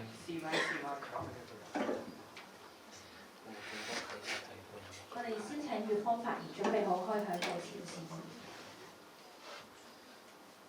最後1號自由辯論考第一點先，就係有方同意嗰啲短層嘅快樂咧，唔能夠作為唔能夠作為人生嘅最高追求。不過想問有方啦，喺你立場底下，短期快樂嘅追尋、長期快樂嘅追尋，咁我問題就嚟啦。既如林肯咧，我就想又要去拯救黑奴嘅，我又要去追求你口中所講嘅短層快樂。咁我想問下，咁喺你立場底下，佢追求邊個先啊？非常好，要答你呢條問題咧，先要講定義問題，所以問翻你啦。你今日話釋放多巴胺就等於快樂，咁我想問下你舉個例子啊。今日假設你今日贏咗呢個杯賽嘅辯論冠軍，好有成就感喎，你有冇多巴胺釋放咧？會有多巴胺，但我打呢個比賽唔係為咗快樂。再問多你一次，喺你立場底下，你不如解釋下你短期快樂嘅追尋、長期快樂嘅追尋，面對住一個係想玩，一個想自我實現，做邊個先？非常好，你承認有多巴胺嘅釋放，所以即使係短暫定長期都好，都屬於快樂啲先確立。好啦，跟住有方就話佢終極目標唔係快樂，咁我再問你喎，你打辯論嘅目的係咩？因為我以快樂作為最高追求嘅時候，我會不定被多巴胺驅逐我不能夠被滿足嘅時候，我其實會感到痛苦嘅。有方同學，所以問翻你一次啦，如果當年林肯以快樂作為最高追求嘅時候，佢會不惜一切代價，唔理其他價值，就係為咗解放黑奴，佢會不惜一切手段嚟劫富濟貧都可以做到嘅時候，你覺得啱唔啱啊？痛唔痛苦唔係個重點，而家問你哋你點樣乜嘢去令到你開始辯論啊嘛？所以問多你一次啦，點解你會中意辯論咧？點解你會覺得打辯論係好咧？因為我覺得打辯論呢件事好有成就感，想問有方啦，咁我問，所以再問多最後一次，所以面對住你口中所講嘅短期快樂追尋、長期快樂追尋，不如你直接答咗我先，咁我要追尋邊個先啊？非常好，個邏輯好清晰。原來因為打辯論係因為有成就感，有成就感等於快樂，所以打辯論係因為快樂。呢點有方先確立咗，所以定義問題呢點確立咗啦。再問啦，有方你林肯嘅例子講咗成場啦，你話有痛苦就等於唔快樂。但我想問下，今日林肯成個過程，佢係追求痛苦咩？佢係追求緊快樂嘅應該係。錯，有方同學，如果今日我最高追求係為快樂嘅話，我唔會去打辯論，因為佢見到就係你打辯論期間你都會好辛苦嘅時候，你快樂只需要滿足最簡單生理欲望就做到你食嘢瞓覺，邊樣嘢唔簡單啦？點解你會打辯論啊？非常好，追求快樂嘅過程可以痛苦，但係追求一個目標。今日你痛唔痛苦係講到個過程，所以完全係兩點。反而問翻你啦，如果你講到咁痛苦，咁點解你再去打辯論嘅？就係因為我享受，無論係痛苦也好，快樂也罷，我都會選擇打，所以我唔係以快樂作為人生最高追求去先去打辯論。所以落到下一步啦，問多你一次，所以落到下一步就係想問有方，當今日你以快樂作為人生最高追求，想問有方你欲望不能被滿足嘅時候，你諗住點樣去處理你情緒嘅問題？欲望同快樂兩個概念。再問有方，你話你享受痛苦，你點樣享受痛苦？咪就係因為辯論雖然能夠為我帶嚟痛苦，但係我覺得呢個痛苦係我值得嘅。所以問題係問多你一次啦，欲望或者係你嘅快樂不能被滿足，生理機咧就會同你講痛苦點處理。值得係因為最後冇得到快樂啊？唔係，因為我得到知識，得到自我認同咯。所以最後問多你一次，所以若然當你欲望不能被滿足，點處理？點解你會中意得到知識嘅？所以有方唔敢答問題咯，問咗有方4次三4次都唔敢答咯。所以確立第一點，追求快樂嘅人真係追求唔到咧，有方唔同，有方同意咧，的確係會帶嚟痛苦嘅，呢點先確立。所以我對下一步啦，想問有方同學，今日我若然淨係今日以即係我當打辯論真係快樂都好，咁我若然今日淨係因為打辯論而喪失其他價值嘅時候，係咪我又要做嘅事咧？所以先修改嘅係原來大家今日做啲乜嘢都好，最終嘅目標都係因為快樂，追求知識都係因為我會內心感到富足，會感到愉悅，所以先會感到快樂。所以快樂係最高追求，呢點先確立。好啦，再問有方啦，你話有痛苦就等於唔係追求緊快樂。咁我換一換條辯題嘅字眼啦，和平應該係人生最高嘅追求。如果追求和平嘅道路上面有痛苦，今日達至唔到，係咪等於我就唔追求緊和平咧？唔明有方問緊啲咩？你係追求和平，因為痛苦，但係個問題你講緊你要以快樂作為人生整個以快樂作為人生最高獎，你台下自己都話，喂唔係呢件事最後會令到我得到最大快樂，先至叫以快樂作為人生最高追求啊嘛。所以我方見到嘅就係李峰口中首先會帶嚟痛苦啦，更甚至就有其他嘅行為都比你更快樂嘅時候，點解你會做嗰個行為？非常好，有方嘅主線咧原形畢露啦。原來今日追求和平有痛苦嘅道路都好，但今日都係追求緊和平，所以顯示到係咩咧？就係、痛苦，即係一個過程，中間可能唔順利，但係今日嘅追求你自己識講係目標嚟㗎嘛，目標都唔會被改變，所以定義方面完全確立晒啦。好啦，咁所以再問有方啦，今日假設如果你講到一啲咩你主編開場講咩友誼關係嘛，假設我今日完全唔重視友誼關係，唔會因為友誼關係而得到快樂，咁我點解會因為友誼關係會變咗做人生最大追求咧？唔明有方問緊啲乜嘢，不過清翻先。咁如果你用快樂作為最高追求嘅時候，反而係麻煩與方同學停止發言，已經時間已經用咗。甲方剩餘時間27秒，準備好請向計時完事。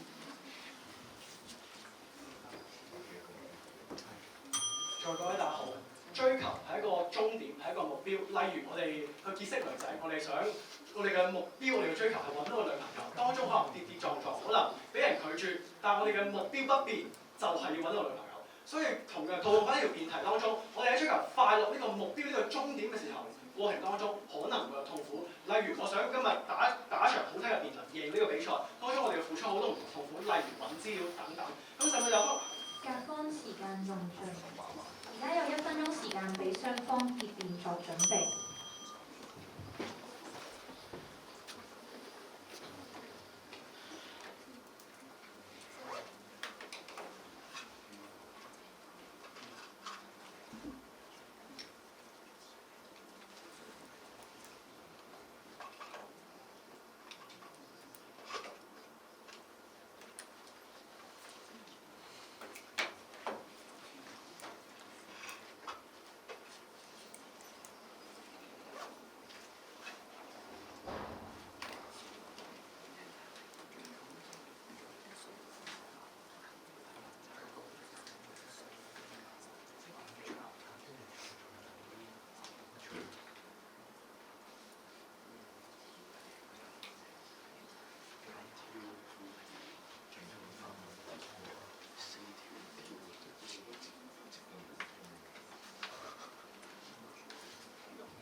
有請乙方結辯，你有4分鐘發言時間，準備好請向計時完事。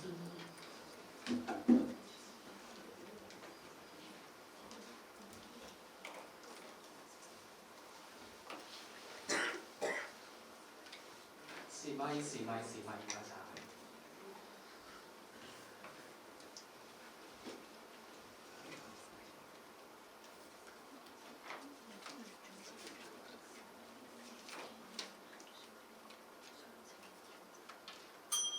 一生何求？常放棄半決與擁有，耗盡我這一生，捉不到已跑開。人生有好多嘢可以追求，當我迷茫嘅時候，我會唱呢首歌，去到問自己人生有啲乜嘢值得我去追求。但係經過今日呢場辯論之後，我以後都唔使成日唱呢首歌啦，因為我已經有答案。三評判在場每一位你好啦，我哋今日雙方都同意咗，人生係要追求一啲嘢嘅，佢作用咧就係令我哋人生有呢個目標咧，令我哋人咧有方向發展啦，並且追求咧會成為我哋界定某啲嘢嘅標準啦。我哋雙方嘅分歧咧就在於我哋追求快樂做嘅結果咧係唔同咯。有方咧就覺得咧追求快樂咧就萬事驅動啦，我方就覺得咧追求快樂導致嘅就係痛苦加倍出現，忽略咗其他元素。不如咧我哋嘗試下以3個部分去拆解一下。第一啦，有方咧嘅辯題如果成立咗之後，人係越嚟越快樂，但係越嚟越墮落咧，要搞清楚何謂快樂。我哋有方咧就話快樂咧係睇個結果就得㗎啦。首先咧，佢完全冇有方就冇完全交代過咧點解以快樂嘅結果咧？點解結果係快樂就係等於我哋係追求快樂？有方冇解釋過。有方話結果就係結果係快樂就係追求快樂啦。咁跳完有方嘅接場啦。我就算一個人完成咗呢一種快樂，永遠都唔會滿足。唔知大家有冇睇過《新聞女王》呢套劇咧？當初咧我就係為咗消遣入去睇嘅，當班我就令我入咗坑啦。有一集咧就係徐曉薇喺結尾嗰度咧拍文慧心造假嘅證據，睇到嗰一幕嗰陣時，我就心諗，佢係咪反骨女嚟㗎？佢係咪想陷害我哋嘅女主角啊，令我多巴胺又再出現啦，令我驚訝想夾入去下一集啦。呢個過程咧次次都出現，永遠都想追下一集，到最後啦，多巴胺驅使我追到去最後一集。難得冇爛尾，非常之好啦！但係原來咧，我唔會滿足，我永遠都唔夠喉，我仲想睇其他。呢啲就係我哋所講嘅多巴胺帶嚟我哋無窮無盡嘅慾望啦。第二啦，呢個世界上比起快樂有更加重要嘢，就係豐盛人生。呢個世界有好多偉大嘅人啊，花咗佢哋自己一生，花咗好多心血，希望達成自己人生嘅最高追求。感動中國2019 10大人物之一嘅黃文秀，喺北京讀完碩士之後，理應就可以留喺大城市繼續生活，追求更好嘅生活同埋物質改善，帶俾佢直接嘅快樂，但係佢真係仲有翻山區嗰度扶貧，幫啲鄉民扶貧改善生活，種植、電商、勸喻傳統思想嘅鄉民，樣樣嘢親力親為。呢啲過程痛苦嘅地方就在於碰上咗傳統嘅思想帶嚟嘅偏見同埋親力親為。黃文秀嘅一生咧都證明咗呢個世界咧有好多嘢可以追求，人生意義係其中一種比快樂更加值得追求嘅嘢。佢實現咗自我實現需求，人生意義，就算結果唔成功唔快樂都好，佢都會堅守信念去做自己人生嘅去實現自己人生意義，犧牲咗自己嘅快樂，換取咗社會嘅進步。第三啦，如果呢個世界個個都以快樂作為最高追求、最高目標嘅話，如果黃文秀唔做呢啲扶貧嘅行為嘅話，唔教技術，啲村民而家會點啊啦？繼續就係住喺啲爛屋入邊，永遠都唔會有更好嘅農產品咯，永遠生活都係生活喺貧窮入邊。試問呢個社會點樣進步呢？呢個社會有好多比起快樂值得追求嘅目標同埋價值。當呢個社會所有人都以快樂作為最高追求嗰陣時，忽略咗其他嘢，後續發展出嚟嘅境況就不忍直視啦。唔去追求快樂以外嘅我哋所需要嘢，扼殺嘅就係其他追求能夠實現更美好世界嘅可能性咯。在座各位啦，我時常問自己一生何求啊？我嘅一生可能係尋求緊快樂，但係唔只有快樂，我嘅人生有無限可能。我追求唔同嘅嘢，都有可能綻放出唔同更好嘅自己咯。與其只係追求快樂，不如追求晒所有嘢啦。追求晒之後，我唔單止人生更好，我仲更加豐盛。所以今日嘅辯題理應係歸於我方嘅。多謝各位。廖方節採用時間為4分06秒，冇過時無需扣分。而家有請甲方結辯，你有4分鐘發言時間，準備好請向計時員示意。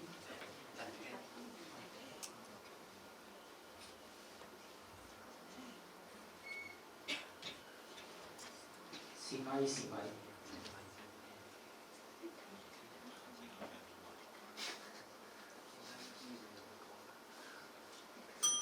評判主席在座各位，最後一次大家好，嚟到結辯位置咧，不妨歸納翻全場先。咁翻轉頭我哋講話快樂之所以唔值得係最高追求咧，係因為人好懶惰，好容易咧好離譜、好過分，會好容易即刻追多咗就痛苦。但同樣嘅邏輯擺喺有方豐盛人生入面，有方同我哋講話有人際有社交，但同樣邊際邏輯擺喺我方追求快樂咧，就出現痛苦啦，越追越痛苦啦。但擺喺有方世界入面，我越追求人際，越追求社交時候，同樣嘅邊際效應，點解就唔會令到有方嘅豐盛人生，亦都痛苦人生咧？有方喺有方世界入面，同樣都係本末倒置嘅。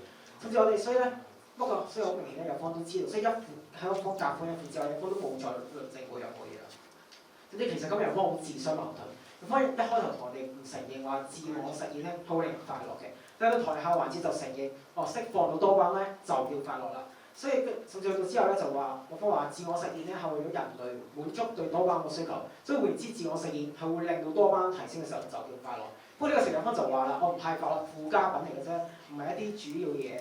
咁所以我翻去自由辯論環節都問咗有方啦，既然快樂只係附加品，咁有啲乜嘢唔係附加品咧？有方無論證喎，有方就係喺度重複話自我認同。有咩唔係附加物，就係為咗自我認同，成就感係咩？為咗成就感。但點解會無啦啦出現呢樣嘢咧？有方始終都冇論證過㗎。所以評判或者法判或者都有評判都講過，係為咗係因為人嗰一開頭可能係做義工介，可能因為見到最後尾有美麗嘅憧憬啊嘛。咁若然冇咗呢個美麗嘅憧憬，係咩驅使佢咁做咧？係冇嘅，有方都冇論證過嘅時候，由此可見咧，快樂先係人類追求，係有方口中豐盛人生嗰啲自我實現啊、成就感嘅最終驅動力。即係都知道，辯論或者其實有方都無賴嘅。咁可能我哋講話咧，喺自我認同成就感呢啲追求嘅時候咧，會有痛苦，但因為佢覺得值得，所以咧就最後尾都係要追求自我認同。但係我方話，當我方話追求快樂過程會有痛苦嘅時候咧，有方就話我唔係因為你有痛苦，所以就唔值得啦，所以最後尾咧就唔係追求快樂，變咗追求自我實現。所以有方咧係好相同標準嘅。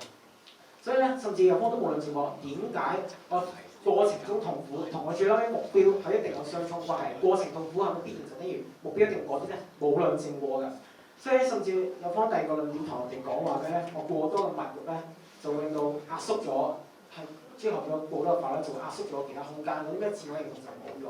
但都係同樣嘅邏輯，過分係需要我追求人際關係，成日有風成收，我都去過多追求，我都去過多社交嘅時候，都會同樣壓制到其他嘅時候，壓縮咗其他時候，我係冇時間做有方其他後中，因為豐盛人生其他嘢㗎，嗰啲成就感冇嘅，因為我就係為咗社交啫嘛。咁所以喺呢個情況下，當我過分壓縮其他嘅時候，有方呢個時候咧，又可以無視晒，又可以做到嘅有方結別同我嘅好美好嘅世界。但喺我方世咧就完全美好嘅，呢啲係完全明白。甚至咧，所以我哋有方咧，所以其實我哋最後咧，我哋問咧係我哋為咩而活着？有方結別同我哋講係一生何求，講得好。由細到大，我哋去上咗無數嘅人生課堂，我哋學識咗做人要就出色，要生性，要聽話。但從來冇過冇話教我哋要追從自己內心嘅想法。我哋習慣就係跟隨人嘅期望，而收埋自己內心嘅想法。你希望各位可以謹記，快樂從唔係一啲可有可無嘅附屬品，更加唔係一啲可以置之不理嘅生活中嘅必需品。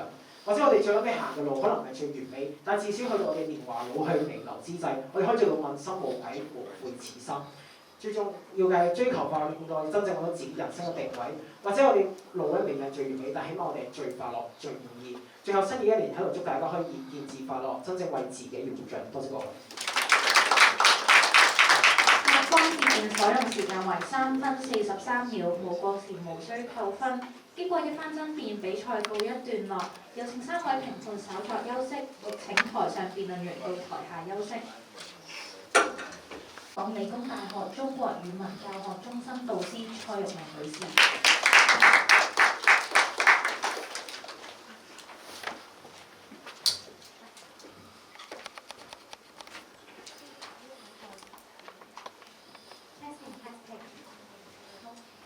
頭先第一場已經多謝過，不過我都再次多謝蔡老哥嘅邀請啦，讓我有機會喺呢一度都繼續學習啊。咁相比於頭先啱嗰場咧，咁我就好覺得前面一場嘅同學咧，佢哋係鬆容好多嘅。我會更加多睇到佢哋無論係佢哋嘅綻放，以至佢哋每一位同學嘅一啲眼光啊、睇法啊，佢哋嘅風格同埋性情都可以表露得多啲嘅。咁但係喺今場咧，我就覺得係非常緊張，大家都被綁得比較緊一啲。咁而辯論咧，其實從來都係一個互動嘅一個活動啊嘛。咁所以都係大家一齊綁住咗。咁好多時候有一啲位，我就覺得可以衝出嚟就會好一啲啦。咁其實一睇到個辯題咧，我已經非常擔心會唔會都係嗰一種就住乜嘢係快樂咧，跟住就由頭拗到尾。咁事實上咧，亦都係咁嘅情況啦。咁而我最擔心嘅咧就係，就算係拗定義咧，其實都有好多嘢可以去討論嘅。咁但係咧，你見到雙方就住嗰個快樂嘅定義咧，其實佢哋有疊合嘅地方。咁最終係講緊對於快樂呢一個詞嗰個劃界，究竟我係劃喺淺層定係深層、前期定係後期？係一個細嘅範圍，定係一個所謂闊一啲嘅、大一啲嘅，以至於終極嘅一個範圍啦。咁今日咧就係反方咧，因為佢好清晰咁樣舉咗喺心理學裏邊嘅理論同我哋分享。我唔知在座有冇呢一方面嘅專家。咁但係當我哋用一個咁樣嘅定義，而唔係用緊我哋一般所謂常識性嘅理解嚟到去詮釋快樂呢個好 common 嘅 term 嘅時候咧，我哋都要好小心嘅。今日呢一個理論咧，佢可能係一個西方嘅理論，但係快樂咧，佢係一個漢語嘅詞彙。咁好多時候喺呢一種翻譯或者轉化嘅過程咧，我哋要相當之小心。我一路聽緊嘅時候就係、同學講緊嘅係豐盛嘅人生，而豐盛嘅人生嘅其中一個指向係正向嘅情緒，但係原來喺粵方嘅定義裏邊咧，快樂都係正向嘅情緒之一。咁即係話佢認為快樂其實同佢哋嘅最高追求咧，其實係有一定嘅關聯嘅。咁於是我就問緊正向嘅情緒等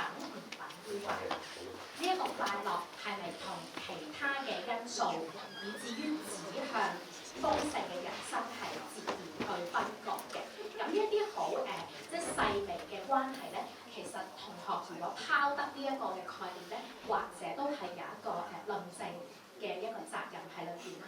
而更加重要嘅咧，就係當我嘗試去揾同一位學者佢嘅詮釋嘅時候咧，我發現佢嘅表達裏邊咧，其實快樂都喺唔同嘅層次同場景不斷反覆咁出現。同學口中嘅豐盛嘅人生，喺同一位學者嘅口中，佢都話呢一種先係真實嘅快樂，呢一種先係最高嘅幸福感。如果我哋睇同一位學者嘅整體理論咧，其實嗰個快樂未必係等於粵方嘅定義。再唔好講，仲有更加多心理學，以至於其他範疇嘅專家都為快樂方程式落咗佢哋嘅定義。呢個係我認為都幾關鍵嘅一個部分啦。咁第二個想討論嘅就係關於追求嘅概念。咁大家都知道咧，單純喺追求呢一個詞咧，佢必然係會指向一個過程裏邊嘅唔同嘅階段。譬如同學所講緊最原初嘅 intention， 嗰個動機或者嗰個目標。另外就係喺個中間嗰個過程裏邊嘅一個經歷，以至佢付出嘅一啲行為啦，同埋最終達至嘅結果嘅。咁但係當追求呢一個詞佢放喺呢一個咁樣嘅句式裏邊咧，我哋仍然係比較傾向於相信呢一種嘅追求係講緊佢原初係一個主動地渴望或者期待去達至嘅一個目標。咁喺呢一方面咧，其實正方做咗個注腳嘅。不過我覺得比較可惜嘅過程咧，就係甲乙雙方咧，當佢哋論證快樂嘅時候咧，其實好多時候佢就係指涉緊追求嘅唔同階段嘅狀況。而雖然甲方強調追求係等於一個主觀渴望去達至嘅目標，但係佢哋都忽略咗咧，喺佢哋嘅例子裏邊，有時我哋見到呢一個嘅狀況咧，其實佢唔係一開始就追求快樂嘅。不過喺佢追求下之後咧，快樂成為咗一個佢出人意外出現嘅一個結果。咁呢一啲又點樣去計算咧？究竟我哋用佢作為一個證成，定係否定嗰個論題嘅關鍵咧？咁概念上嘅問題咧，我想喺呢一度先拋出嚟，因為我知道兩位老師咧，佢哋好多嘢會講。係啦，咁應該會就住可能一啲技巧上啊，或者某一啲觀點上嘅問題咧，會俾到在場嘅同學咧有好多指導。咁我好唔好意思咧，我可能要先行離開，因為一陣間7點鐘咧，我要去到參加我一個舊生嘅婚禮。咁我好記得呢個舊生咧，佢係我大概10年前嘅舊生。其實我離開咗學界嘅辯論呢個場域咧，都一段時間嘅。咁係我個人嘅一啲狀況，亦都因為可能我對於嗰個界別裏邊有一啲自己嘅觀感嘅。咁但係咧，係呢一個同學仔咧，佢喺10年之前咧邀請我重新去認識，無論係中學定係大專嘅辯論賽。咁由此有機會可以同在座嘅咁多位朋友有好多一齊學習嘅機會。我覺得呢個好重要啊，亦都可能係我呢個中女嘅職涯裏邊咧，我覺得係一個好重要嘅部分。我諗喺我嘅生命裏邊咧，如果冇呢一塊嘅話咧，我係唔係咁樣嘅，所以我好多謝賽會，希望賽會繼續努力。咁但係我要先去祝福嗰位同學啦。佢而家係一位中學老師，我知道喺中學嘅教育都係好唔容易嘅，但我好欣賞仍然有好多大大小小、老老幼幼嘅朋友，透過思辨，讓佢攞到一啲你哋口中或者你哋唔認同嘅快樂。多謝你哋。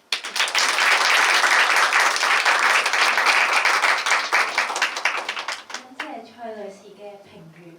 接住落嚟，我哋有請香港浸會大學中文辯論隊前隊長謝宇軒先生。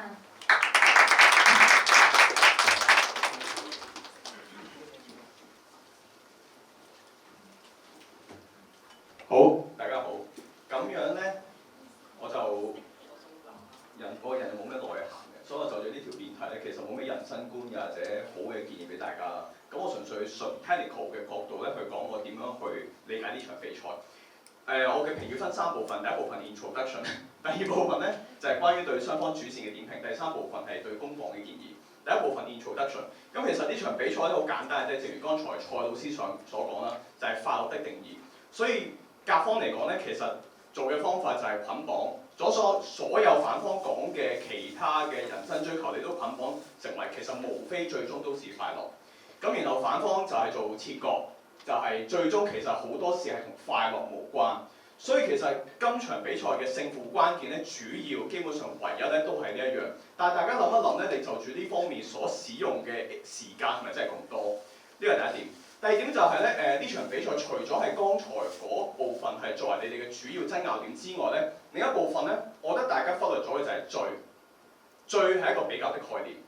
例如我話辯論比賽的最高追求應該是勝利。正常嚟講，你嘅立論應該係點樣咧？就係你佢出有其他的追求，而勝利係最重要的追求，應該係咁去論證嘅。我嘅角度係咁諗。冇計啦，啲老人家係真係對於字面理解係真係好睇重。對我嚟講，我個人嘅觀點，我係真係覺得逢係罪呢個字眼，就係要有另外兩個 factor， 另外兩個 subject 做一個比較嘅。咁呢個係我自己嘅一個好大嘅執着嚟嘅。咁可能唔係有人咁諗嘅，我知道。但係你要咁今日大家就學到啊，原來有啲人係咁諗嘢嘅喎。咁但係呢個就係大家要 take 嘅嘢咯。好啦，就住 introduction 咧講完啦。咁呢個就係對雙方下一部分咧，就係對雙方主線嘅點評。正方個立論咧就係人生的最高追求是自我了解同埋理解自己生存的原因，而快樂能夠幫助到你自我了解同生存的原因，所以快樂應該係人生最高追求。而我因為好堅持要有罪呢個比較概念，所以我會對呢個主線咧有一啲要求嘅。第一就係我覺得正方係要先解釋點解自我了解是人生的最高追求，呢個係我會自然希望正方去證明嘅。OK， 咁其實我覺得正常嚟講應該要舉出有其他的追求，而自我了解是最重要最高的追求，呢個第一部分。第二部分你講完呢部分我都覺得未完，你要再同我講埋點解快樂係最有效的手段，令你能夠達至自我了解同生存的原因。即係我心諗咧，我會覺得其實要自我了解同追尋快樂真係有咁大關係嘅，係咪真係一個咁有效嘅手段咧？即係其實好簡單啫，我同人溝通嘅時候，我咪已經見到我同人嘅分別啦。咁呢個咪係自我了解咯。咁其實我已經即刻覺得呢個就係我達至自我了解嘅最有效方法。點解尋找自己快樂的方法才是最有效自我了解咧？咁呢個我係對心面對正方有好大質疑、好大嘅保留。OK， 咁呢個係我全場我都會唔覺得正方能夠完全論證晒自己主線嘅原因，就係因為呢樣嘢。反方好簡單啫，你就係舉咗人生有5大追求，成就人際投入、自我認同同埋正面嘅情緒5大嘅追求。好啦，然後咧，我剛才喺台下發問自己問嘅時候，就要你直接答。OK， 另外嗰4樣請同我解釋點解佢哋同快樂無關。然後你哋答案係快樂只不過係啲附帶價值。OK， 我接受㗎。今場比賽反方以負我俾 best， 因為你嗰句説話就係我覺得係呢場比賽的關鍵。你講個講法好簡單嘅啫，就係林肯佢解放黑奴其實唔係為咗快樂，快樂可能係當中一啲附帶嘅多巴胺激素啦，係。但係就算佢知道最終唔快樂，就算過程快樂都好，佢都依然會做，因為成就感對佢嚟講係最重要。我完全接受呢個講法，呢個講法非常之好。但我心裏嘅問題就係咁，另外幾個咧，呢個就我覺得正反方嘅痛點啦。就係我覺得呢個講法你極其量證明到係自我認同。OK， 我都當係我可以話係就算我當中過程幾唔開心到，我都要追求自我認同。而快樂係附帶嘅價值。個證明方法好簡單啫嘛，就係即使個過程沒有快樂，我都依然會做，嗰個就係最終追求啦。我覺得呢個講法 applicable 落去自我認同同埋成就上面，但係有一個我覺得你未解到，就係人際。咁我覺得呢個係我對反方好大嘅保留。而正方對反方呢個攻擊咧，係去到非常之後啦，就係喺你嘅自由辯論最後一次發言先問呢樣嘢，而且都問得唔太清晰嘅。That's why 就俾佢即係唔係灑走咗，即係講，我聽人哋講咩就完咗。但係如果你能夠早啲去發掘到反方呢個問題的話咧，我覺得對你哋嚟講更加有效。好啦，但係係大家要諗一諗喎，剛才我講嘅嘢咧，其實唔係呢場比賽嘅主軸。證明啲咩？證明就係大家其實唔係咁打開耳仔去完全理解對方主線，得唔得？如果你打開耳仔完全理解到正方主線的話咧，你就知道佢成個推論係人生最高追求是自我了解。咁其實直接問呢條問題都得啦。點解人生最高追求是自我了解啊？問就得㗎啦。其實都搞佢好耐㗎啦。下一步再問，咁點解快樂係最有效方法？再要去解。如果你打開耳仔聽的話，你會挑戰到呢件事。同埋你打開耳仔聽的話，你都咪要逐層解釋咯。嗰5個入面係咪每一個都可以同快樂完全冇關係？你讓埋個自我認同俾佢，讓埋成就俾佢，但係人際佢解唔到。其實呢個已經搞得爆啦，係咪？所以打開耳仔聽的話咧，其實會好唔同嘅，大家。好啦，講完 introduction， 講完主線嘅理解，最尾講攻防。反方，你哋嘅攻擊咧主要其實由好早階段不斷用嘅嗰個攻擊就係快樂咧係有2層嘅，一層咧就係等我食魔粉食玩瞓第一層，第2層咧就係sorry 呢個係反方講嘅，反方呢個正方嘅，正方講快樂有2層，第一層咧就係玩樂，第2層就係意義，然後你哋攻擊就係 OK 2個都係快樂，咁你要先同我證明第1層都是最高的追求。你哋攻擊就係咁樣咯 ，OK？ 咁我開頭覺得 OK 嘅，但係其實我覺得正方個回應好容易啫，就係因為第2層帶嚟嘅快樂更加多，所以一個真正追求快樂的人咧，佢係唔會追求淨係唔係追求第1層咯 ，OK？ 其實已經解決到㗎啦，但係我覺得反方用呢個攻擊用得太多，就算呢個方法真係有效的話，真係有效啦。假設就係你哋今日成日舉出個資料就係講印度人，佢哋有3樣嘢咧，係佢哋最開心嘅。第一係男女交歡，第2係尼古丁，第3係飲酒，我唔記得啦。總之都係啲玩樂嘅嘢啦。我接受呢個資料，但係我會更加你可以同我講，就係一啲有意義嘅事情對佢哋嚟講個多巴胺唔係好高，咁你先比較到㗎嘛。但係你冇呢個數據，你淨係同我講佢做嗰啲玩樂嘅嘢個多巴胺好高，我唔覺得係對正方有效嘅挑戰。咁呢個對反方嘅建議。而正方有一個攻擊，我覺得係非常之好，但係淨係打過一次，就係、是、你就住反方嘅論點1，就係、因為人嘅慾望無窮無盡，所以咧係會有落差，咁然後落差感咧就令到好痛苦啦。然後你就講啦，呢、這個問題其實 also applicable 落去其他咩人際啊、成就乜乜乜乜，我覺得呢個攻擊做得非常之好，但係用得唔夠多。OK， 咁呢個係第一個問題。第2個 issue 就係歸因上面，歸因方面我覺得唔係做得非常之好，即係你哋今日不斷去講好多嘢，最終無非都是快樂。其實 even 林肯佢好痛苦緊，其實佢最終追求成就感都係為咗追求快樂。我覺得呢個講法合理嘅，但係可唔可以有多啲嘅變化咧？我諗到個變化有2個嘅。第一，從科學角度嚟講。佢不斷話多巴胺等於快樂，其實你冇得唔認啦。咁其實快樂嘅分泌就係得多巴胺咩？即係講咩催產素啊、血清素啊、睾酮咁嗰啲噶嘛。你有本書真係講㗎，6種嘅物質㗎係。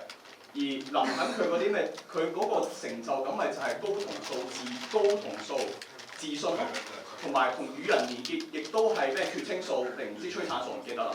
咁其實快樂的激素仲有好多㗎嘛。而林肯嘅成就感其實都係 generate 到嗰啲嘅快樂激素出嚟㗎嘛，佢都係為嗰啲嘢啫。所以從科學角度嚟講，最終都係為快樂。呢個係第1層嘅攻擊。第2層攻擊，就算佢幾痛苦都好，其實呢條辯題可以唔係淨係討論自身角度嘅，我覺得。我大膽啲，我會講，咁佢係 for 全世界嘅美國人、黑人嘅快樂咯。從功利主義嘅角度嚟講，就係maximize 嗰個 happiness 啊嘛。咁呢個係包埋社群入面其他人㗎嘛，所以就算佢自己唔覺得好，但係佢係追求緊 greater good， 更加多人嘅快樂。所以其實最終無非都係追求快樂。我以為呢場比賽會出現呢個討論，但係冇講過。OK， 咁呢個就係今日嘅分享啦，多謝。感謝謝評判嘅寶貴意見。接住我哋有請香港教育大學辯論隊前隊員余偉龍先生。其實我嘅疑問係下問嘅環節都基本上都係問咗，所以我就直接再演繹下條問題啦。因為我覺得你答得幾好其實，即係譬如我問甲方究竟如果我傷害其他人，我先會開心嘅時候，咁究竟我應該點做咧？我諗你哋嘅意思即係一係你哋就話對方都有呢個問題嘅，咁譬如我自我實驗就實驗殺人咁點算啊咁樣。的確有可能呢個矛盾，但係進一步你哋話呢個係一個極端嘅狀況，所以唔應該即係喺呢條辯題入邊咧，即係廣泛咁樣討論呢個極端狀況咧。嗱，我想演繹下呢個位。其實我哋好多時候未必一定係好傷害其他人嘅，但我哋嘅快樂可能有某種比較邪惡嘅方式展現。譬如我覺得我比你優秀，我就會咁呢個時候，如果我快樂嘅方式就係教掂 OK 嘅，但係你努力啊嘛。咁呢個時候我好快樂，咁我哋會點樣同呢個人講佢嘅人生嘅追求，佢個目標應該點樣設定咧？所以我諗當我哋嘅快樂係嚟自呢啲唔係太即係聽落唔係太好啦，至少係啦，唔係太好。我哋而且係廣泛存在喺我哋即係生活入邊唔同嘅角落嘅時候，到底我哋俾佢哋嘅建議究竟會係點樣咧？進一步咧，不過呢一點咧就真係我開頭諗呢條辯題嘅時候可能會講嘅嘢，不過最後就變咗頭先有一名講嘅定義戰啦，就係我諗喺教育上面或者喺好多時候我哋人生唔同嘅階段咧，我哋似乎都想抑制我哋某啲嘅快樂嚟去達至某一啲嘅目標，而喺嗰個過程入邊咧，可能我哋真係未必問到底我哋最後係開唔開心。不過因為今日咧，粵方設定嘅主線真係講自我實現啦，但係咧，我覺得對即係人生最高嘅追求，似乎係我哋要做一個即係理性或者一個公平或者一種普世嘅價值，一種客觀嘅即係不因人嘅意志為轉移嘅某一種嘅目標咯。但因為你哋講嘅自我實現，其實都係即係跟自己嘅啫，係咯。咁但係如果喺即係嗰種嘅即係主線底下，我覺得成個嘅脈絡或者大家嘅嗰個討論咧嘅焦點可能就可以好唔同，或者我頭先嗰個問題嘅意義都會有啲唔同嘅，就係如果係自我實現嘅，咁真係殺人犯都可以有佢個目標。但係如果人生嘅追求係某種特定嘅，譬如要個社會變得更加美好，呢一種係人生最重要嘅追求嘅話咧，咁殺人犯佢嗰個目標就一啲價值都冇嘅，因為你冇令社會變得更加美好。咁呢個時候，粵方係可以一個唔矛盾嘅立場，並且咧係建構緊到底我哋實際上應該要做啲乜，同埋唔應該要做啲乜咯。因為咧，今場大家舉例嘅方式咧，你哋可以注意一下。你哋不斷舉例嘅方式都係話，啲人係唔係會開心，或者係唔係想咁做？譬如林肯，佢係咪想解放黑奴，或者林肯係咪開心啊？或者某啲人係咪開心？但係佢哋係唔係開心？佢哋想唔想有呢個追求？同佢哋應唔應該有呢種追求？我覺得係有少少距離喺呢一度。所以咧，頭先即係謝宇軒所講咧，我一點係幾同意啊！並且我 best 都係俾即係二方二負。不過咧，仲有個分數咧係即係伯仲之間啦，但係我唔係好 exactly 知道，因為實在太近，我唔會計分嘅。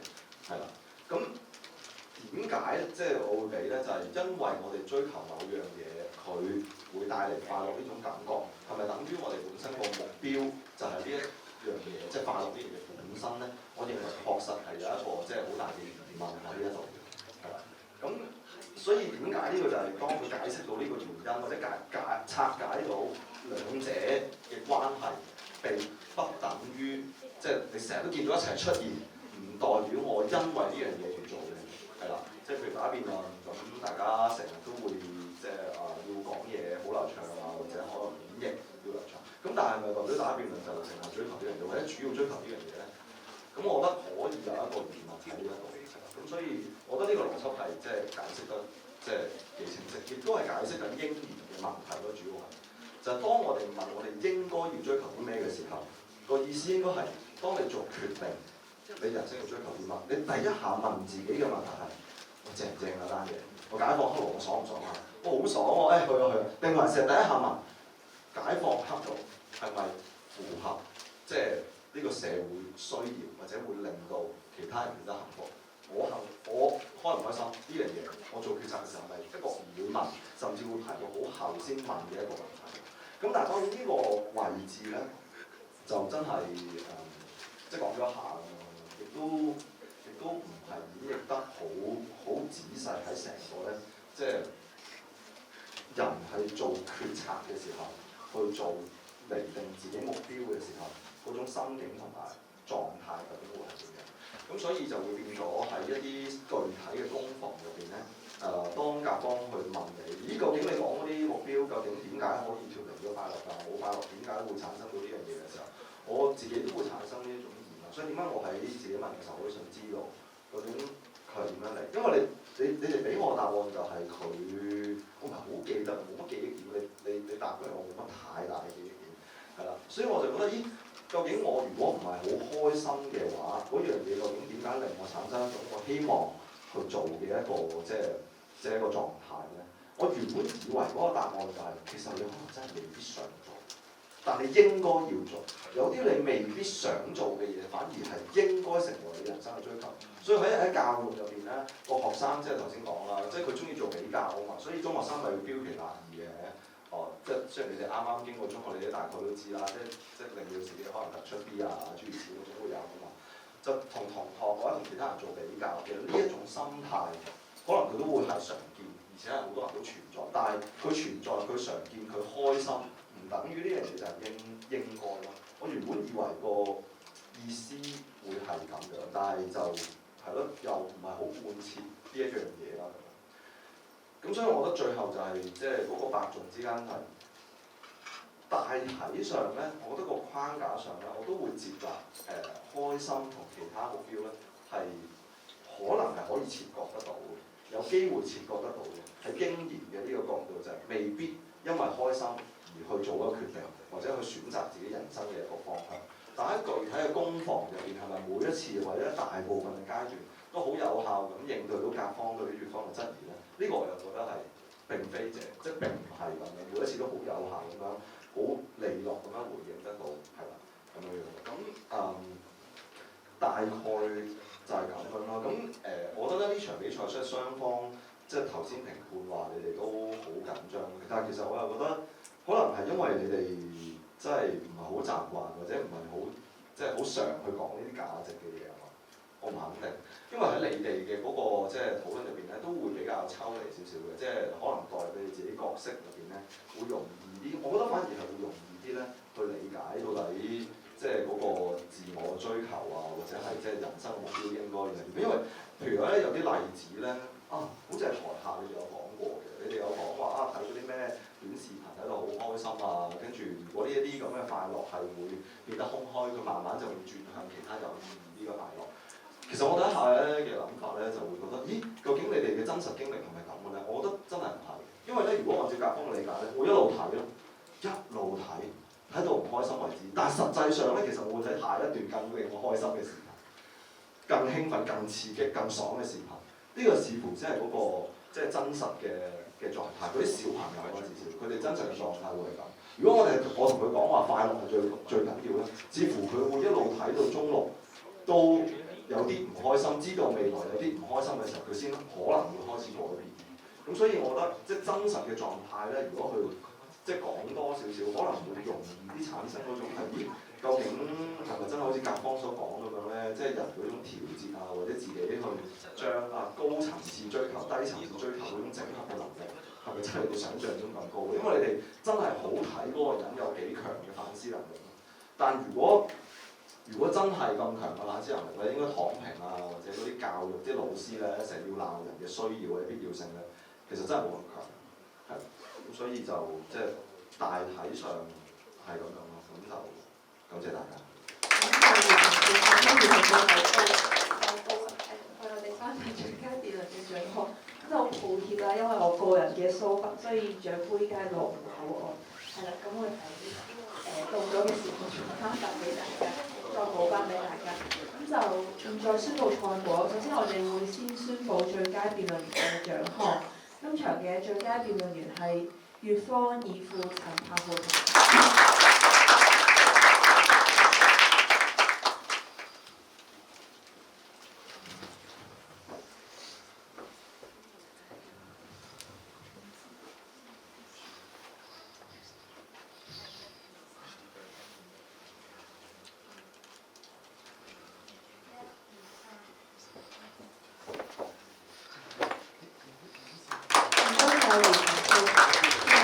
大家宣佈賽果第2屆香港大專粵語辯論聯賽初賽，辯題為甲方快樂應是人生的最高追求，乙方快樂不應是人生的最高追求。甲方香港中文大學吳宜孫書院，乙方香港樹仁大學。比賽結果係2-1，由甲方香港中文大學吳宜孫書院勝出。